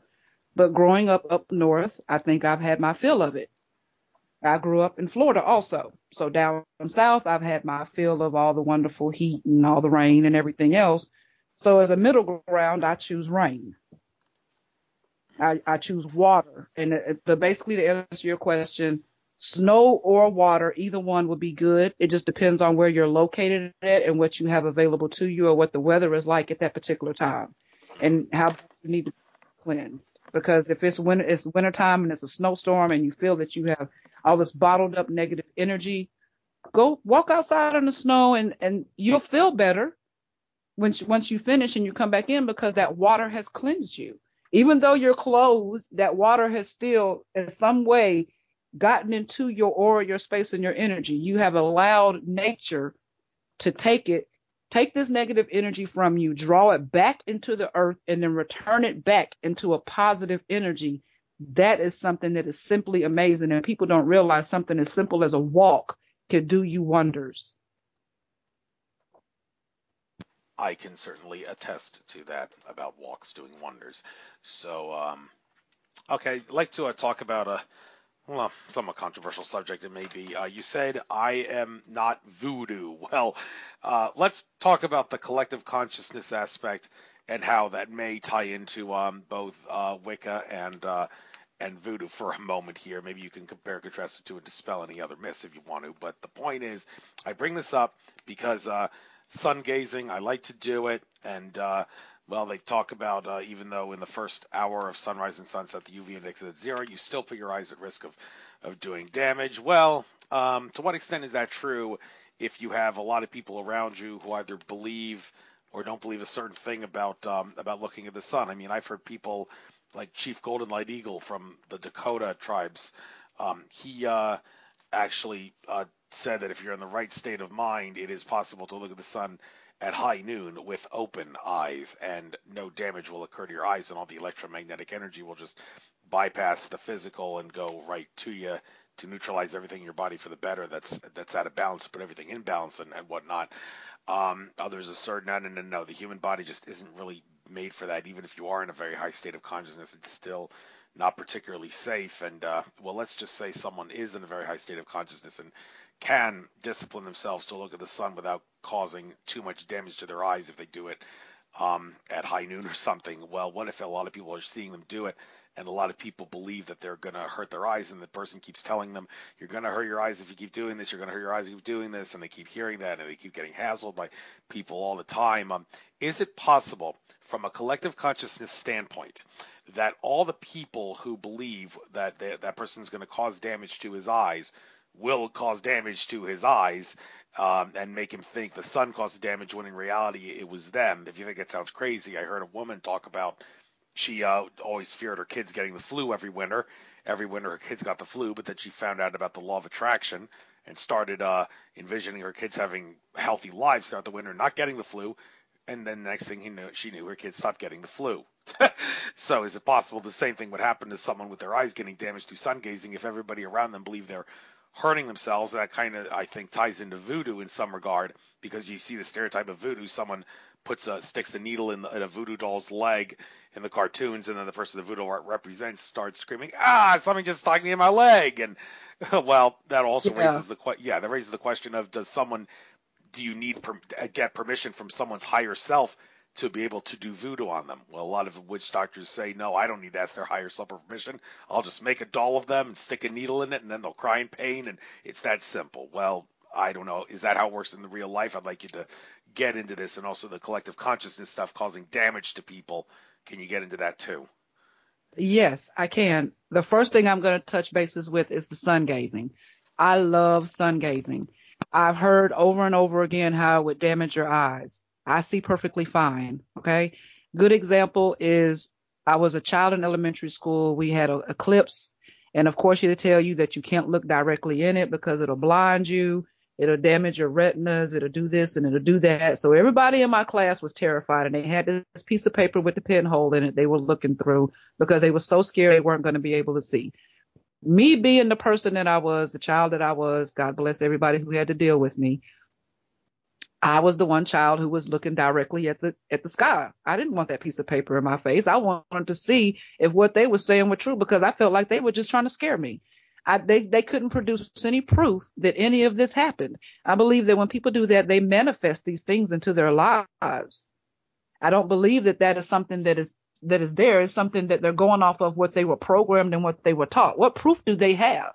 What proof do they have that will happen? I go out and I'll look up at the sun when it's the highest in the sky, and I'll look at it, but I'm not looking at it with my two eyes. I'm looking at it with my third eye. So to me, it depends on where you're at on a mental level, on the metaphysical plane. Okay. Now let's talk about this voodoo thing, because I've had several people who have had interest in dolls, and I really think that's a bad idea. Just one more time, give me the question again about the voodoo doll. Well, a couple questions, I guess, in one I threw in there, but one in particular was, would a witch doctor, whoever's doing the voodoo, need to get permission from a person's higher self in order to be able to do voodoo on them? Like some people say, don't do spiritual work without asking the person for permission. Likewise, some assert you can't really do spiritual work on them unless you ask their higher self for permission first. And I've never actually asked Daniel Teague this question. Maybe I should. But the point is, if you have to ask someone's higher self for permission to do spiritual work on them, then one would think, well, what you see in cartoons with voodoo dolls and witch doctors, that can't happen in real life. You can make the doll and do a spell to try to make the voodoo real, as long as you don't ask the higher self of the person, do I have karmic permission to do a voodoo ritual on this guy using my doll and whatever. If the higher self doesn't say yes, the voodoo will not work. So, but is that really how it works in real voodoo science? No. What happens is when you run into somebody who does practice the dark arts, they don't need permission from your higher self because their intention is to cause you harm. Now, what usually happens is, like I went back, this goes back to what we talked about at the beginning of the interview. It has a lot to do with, I just lost my train of thought. It has a lot to do with where you're at in your mind. Okay. Now, I've heard a lot of people say, oh, it doesn't work if you don't believe. I don't really believe that, because I've seen people do things that other people didn't believe in, and that usually left them very open to being harmed in a very bad way. But that's not the way it works. The way they show it on TV, they don't have to ask permission from your higher self. Now, when you're doing a healing on the light version of it, it's better to ask for permission, but you don't necessarily need permission. And a lot of people, I've heard a lot of spiritual workers say, I don't enter anybody's space without permission. Okay, well, the problem with that is that your higher self is not going to allow someone to come in and intentionally cause you harm like that. So it's a double-edged sword when it comes to that, because like I said, I firmly believe that basically you don't have to have permission. I can sit here and ask my pendulum right now to enter your aura and your space, and I don't need your permission to do it. I don't need that. I don't need permission from you at all. If my higher self knows that this is a bad place for me to go, it won't allow me to go there. It works different ways with different people, I guess. But me personally, I don't need permission. I do ask permission because it lets the healing work a lot better, because you don't have any blocks put up. If that makes any sense to you. Well, you did say, I swear this was what you said. They don't need to ask you for permission. The bad witch doctors don't, because they intend to do harm to you. Well, okay, by the same token, Daniel Teague does not need to ask permission to do a healing on someone who you pay him to do the healing on, which is my personal favorite gift of choice. Every Right. Mother's Day and Father's Day, I guess Daniel Teague to do some sort of a healing on my parents, and they aren't Awesome. really open to this stuff. So basically, they're trying to tell me I really don't like her gift because I have no way of knowing this is real, so I'd have you give me something else. They've told me that in a nutshell a couple times, not really saying it that way, but the point is, Daniel Teague does not seem to ask them for permission. Well, he doesn't ask them for permission at all, and apparently he's not, to my knowledge, not asking their higher selves for permission after I pay him to do the healing on them as a gift. So how is he pulling that off? Can you explain that to all the people who assert I don't see how Daniel Teague can do that without asking their higher self for permission, or I don't see how the bad witch doctor can do bad things to them without asking the higher self permission? Okay. I don't like. Okay, we're gonna go back. I don't believe that permission is needed. Okay. It's just a common courtesy.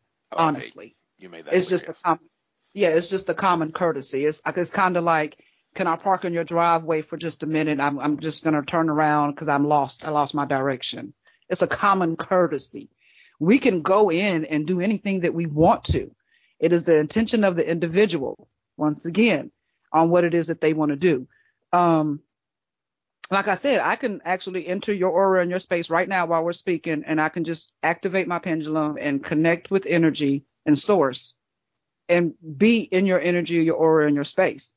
It is not anything that I prefer to do. Now with Daniel, he actually, if I'm going to make sure I say this correctly, because I don't want him to kill me. I really, really, truly believe that what he does is like, let's use, for example, the gift that you give your parents, okay? He connects to that energy that you have to them. So no, he doesn't need their permission. I've done that sort of healing also. I did one and the woman did not believe in it. She thought it was witchcraft, voodoo. She was all, oh, we're all going to hell. We're driving a chariot on fire, you know, the whole thing. Bible thumping, I'm going to beat you in the head with the King James Version. But I did a shamanic ritual on her without her permission. I used her sister's energy to connect to her energy in order to do it. So no, you don't need it. As long as you have a connection to that energy, and then you have some healers that actually are not. Let me say this. Some people are people, some people are earth angels, some people are walk-ins, some people are, everybody is something different. Okay. And with that difference comes a level of abilities that these people have. I can actually hear people from a distance. I can hear somebody from all the way in Germany and, you know, in Europe. I can hear, I can see, I have premonitions. I do all of this. And sometimes I'll wake up in the middle of the night and do a healing on somebody who doesn't even know I'm doing it. But then it'll come to me in a premonition. It'll come to me in a dream. It'll come to me, you know, any kind of way. Like when I was, I guess I really shouldn't get into that, but I was visited by an extraterrestrial being of sorts, and they did a healing on me. And they did it without my permission because I didn't know they were coming to do it. I had absolutely no idea that they came to do it. But I do remember the 3 healings that they did on me. And I woke up and I remember thinking to myself, now I wonder why they came and they did that. Never questioned it. I mean, I never verbally don't remember saying out loud, yes, you have my permission to do this. It depends on, to me, where you are in the walk in your journey. Like, I believe that Daniel is an exceptional individual who does exceptional things. I am a different type of individual. He is Daniel and I am Cynthia, but we pretty much operate the same way. I connect to the energy. All I have to do is have a nickname or see a picture or not even hear the name, just hear a conversation about a situation, and I can pick up on the energy from that, and I can do a healing from that way. Like I said, it's more of a common courtesy when you get permission from that individual, because everybody doesn't believe in it. The first thing they want to say is that it's voodoo, it's witchcraft. Oh my God, they're doing spells on you. Okay, well, I mean, I don't even know how to even come back to that because I'm tired of fighting that stereotype. If that's how you feel, that's how you feel. That's how I feel about it. Well, yes, thank you. And to be honest with you, I kind of know the answer to my question when I say, what's the science that allows you to tap into this without asking for permission? Well, the science is the fact that we're all infinite consciousness and everything is connected at that level. Everything is a smaller part of the greater Mandelbrot set of infinite consciousness, to use, I guess, a mathematical term that kind of makes sense there. And, of course, if I've heard people say at the spiritual level there is no privacy. I mean, at the physical level here, we feel a need to have privacy because there are people who violate the laws of nature and try to punish you if you reveal something that's you want to keep private that they don't like, and then they're gonna. You see, that's the problem with why we're not spiritually advanced enough to do that. But that whole thing about tapping into something because we're all infinite, well, that's basically what remote viewers are doing. Although, interestingly, I remember Jim Mars once talking about a remote viewing thing that he explained where they were remote viewing like the headquarters of some higher level ET consciousness council. And when they got to the headquarters in what appeared to be like a ziggurat structure, they like the Hall of Lights or whatever, and then there was like a pedestal or something, and when the remote viewer got to the pedestal, the higher level consciousness ET that was present there basically said, how you doing? I know you're remote viewing me. Now, can you scram, scrape, please? You're not really supposed to be looking here. So that's Oh, kind of wow. what does it make sense that the ET would have said something like that if it was a good ET, or was the ET basically saying, "Oh, I'm sorry, this place is supposed to in general be reserved for people past this level of consciousness. If you're cheating to get into remote viewing, I can't really let you stay here. I just know you're here because I'm of a higher consciousness." You seem to find that story kind of fascinating, but does that it make sense that something like that would work out that way? It actually does. It does because I've had people that I have worked on that because of experiences that I have had, they've come back and been like, "Oh, I was on this different realm and I saw," and I'm thinking to myself, "No, you couldn't have been because you're nowhere near where you need to be to even enter that atmosphere." Just to put it bluntly, no, that's not possible. You're just going off of something, and I don't know what, but I don't see a ET actually saying, "Oh, hey, yeah, I see you. I'm going to need for you to go." But I want to actually talk about that remote viewing thing for a second. Not everybody who does remote viewing is good. Good example is Daniel removed a cord from me within the last 2 weeks from a gentleman who was remote viewing me because he was trying to feed off of my energy. Now, I got entangled with him because I was put into a healing group, which was in the chat, the Facebook chat, and they were doing healings on people. And I was watching and listening to everything that everybody was saying, but there was this one particular guy, and he zoomed in on me, and he was like, "Send me a picture, send me a picture." But what he had wound up doing is, because of the contact that I had made with him for just that brief moment, he had actually started trying to remote view me and trying to do me harm. And he actually succeeded enough to cord me, which to the point to where Daniel had to remove this cord because it was actually, I could feel that something was off, but I couldn't tell you what it was necessarily. And I knew that it came from this guy, and he didn't have my permission. He did this just so he could do this. And the funny part about it is, he actually read online how to do remote viewing, and he was practicing on different people. So he was running around courting people because he did this without the actual right knowledge, and he probably opened up a portal that was just letting anything through. So remote viewing is not good, and not everybody who does it is good because sometimes their intentions are so bad that you will be amazed at how many people are cutthroat in the metaphysical world because they have no rules that they have to live by. And you're right, we don't have any privacy. Everything is connected. Everything is connected. So, I mean, you're right about that. Yes, But I don't. yes. We only have about 5 minutes to go. So one more question, and then I'll let you get out anything you like. About asking Daniel to cut the cord for you. Well, some might hear that, well, what you said earlier about how you basically, in a sense, operate in the same way that Daniel does.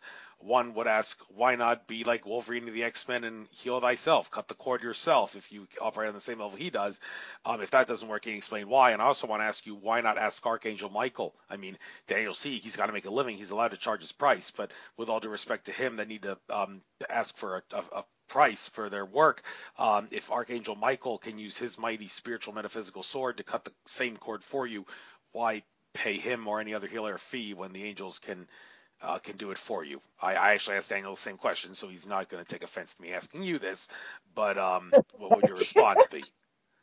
Okay. Actually, I call in all forces. Okay. I call in all forces. And because I know that Daniel is working on a level that is well above most healers, I feel very safe in having and calling on him to have him do this because a lot of times you can Google a cord cutting meditation and think that you did it properly and not be done properly because it may not be a cord, it may be an attachment, it may be an implant. And unless you can tell the difference, you can call upon the archangels, but that goes back to your connection to the divine. That goes back to your connection to source. Are you connected enough to make this request and believe long enough for it to work? Now, honestly, I knew that something was wrong and I was going to do a healing on myself, but I honestly believe that nobody can do anything by themselves. I believe that everybody needs help. And I believe that if you have a team that you work with, that's why most Wiccans are actually in a coven, because the power of three is powerful. You get more power that way. And I mean, I call in all the archangels. I call in all of my divine guides. I call in all of those things to help clear me out, to make sure that it's gone, to make sure I don't make any mistakes, because I'm not always sure. I'm not always 100%. And when I'm like that, I go and I get help. Never be afraid to ask for help. Never. Yes, and I've heard some say that people would actually feel a little more reassured um, asking someone down at an earth level to cut a cord for them than they would asking a higher level consciousness entity that they can't see it, that frequency, or have any really genuine proof that they're there. So that's what Archangel Michael said when I asked him, when he was being channeled by Daniel Estelin, what do you have to say to all the people who see no sense in having a fee paid when they could just ask you to cut the cords, and that's what he said. So I try to look at this both ways, and well, thank you for giving your take. So it's 8 o'clock p.m. Eastern now, so why don't you get out anything you like? If you have any websites by any chance, or any pages on the internet other than your own Facebook account, get that out. Any ways that people could maybe reach you for something. Again, kudos to Daniel Teague for helping bring awareness about you to me, and anything you like, you close us out. Okay. I actually do have a business page on Facebook. It is called Divine Creations, Resin Arts and Crafts. And I know the title may be a little misleading, but like I said earlier in the interview, I get spiritual messages through my art. I don't know what I'm drawing. The guides actually let me know what it is they want it to be known. And I do organs, I do pyramids, I sell healing bracelets, I sell a little bit of everything, and I do healings. And if anybody has anything that they ever need, please contact me. And I am on Facebook as Cynthia Marie Valentine. And I am working on my business page. I'm just not really well with this website thing, so I'm stuck. But other than that, I am honored that he actually had enough faith in me to even refer me to you, and not be embarrassed that he would refer me and I would make him look bad. And thank you for allowing me to come and share. I wish I could have been a little bit more organized so I could have given you more definite answers. Because believe it or not, I found the notebook I was looking for that specified which crystals can get wet, which ones can go in the sun, and which one couldn't. Now, isn't that a kick?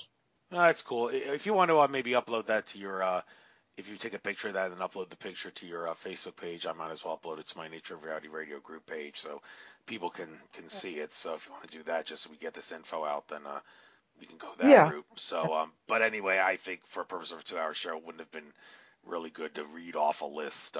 It gets kind of cumbersome, so I try to do a lot of subjects on the fly and just cite sources for people to get information that way. That's my style anyhow, but let's try to get the info out. You're welcome to do that. So one more thing. If anybody has any questions about anything that has been said by me this evening, please feel free to go and do your own research. I never want anybody to take me at value and think that what I say is golden. Do your own research so that nobody can ever mislead you. That's it. That goes double for me, I guess. So loved having you on. Learned some things myself, just like I seem to do with every host I have on. But it was great trying to talk about these things, and you did not seem nervous at all in your tone. To be honest with you, I think you did a great job for your first ever show, and I do hope some people will listen to this and maybe reach out to you and maybe have the courage to ask you questions that I dare not ask you. Not that there's not a question I would not ask you. It's just that, well, I try not to miss the important things, but if I did, by all means, contact people I've had on to cover the stuff I missed with Cynthia Marie or any previous guest. Just a last little ditch thing there I want to say there at the end of the show. So without further ado, I bid you good day, bid you good night. Again, kudos to Daniel Teague. Have a great time, Cynthia Valentine, and good luck. Thank you so much. Good night to you too. Namaste. Namaste.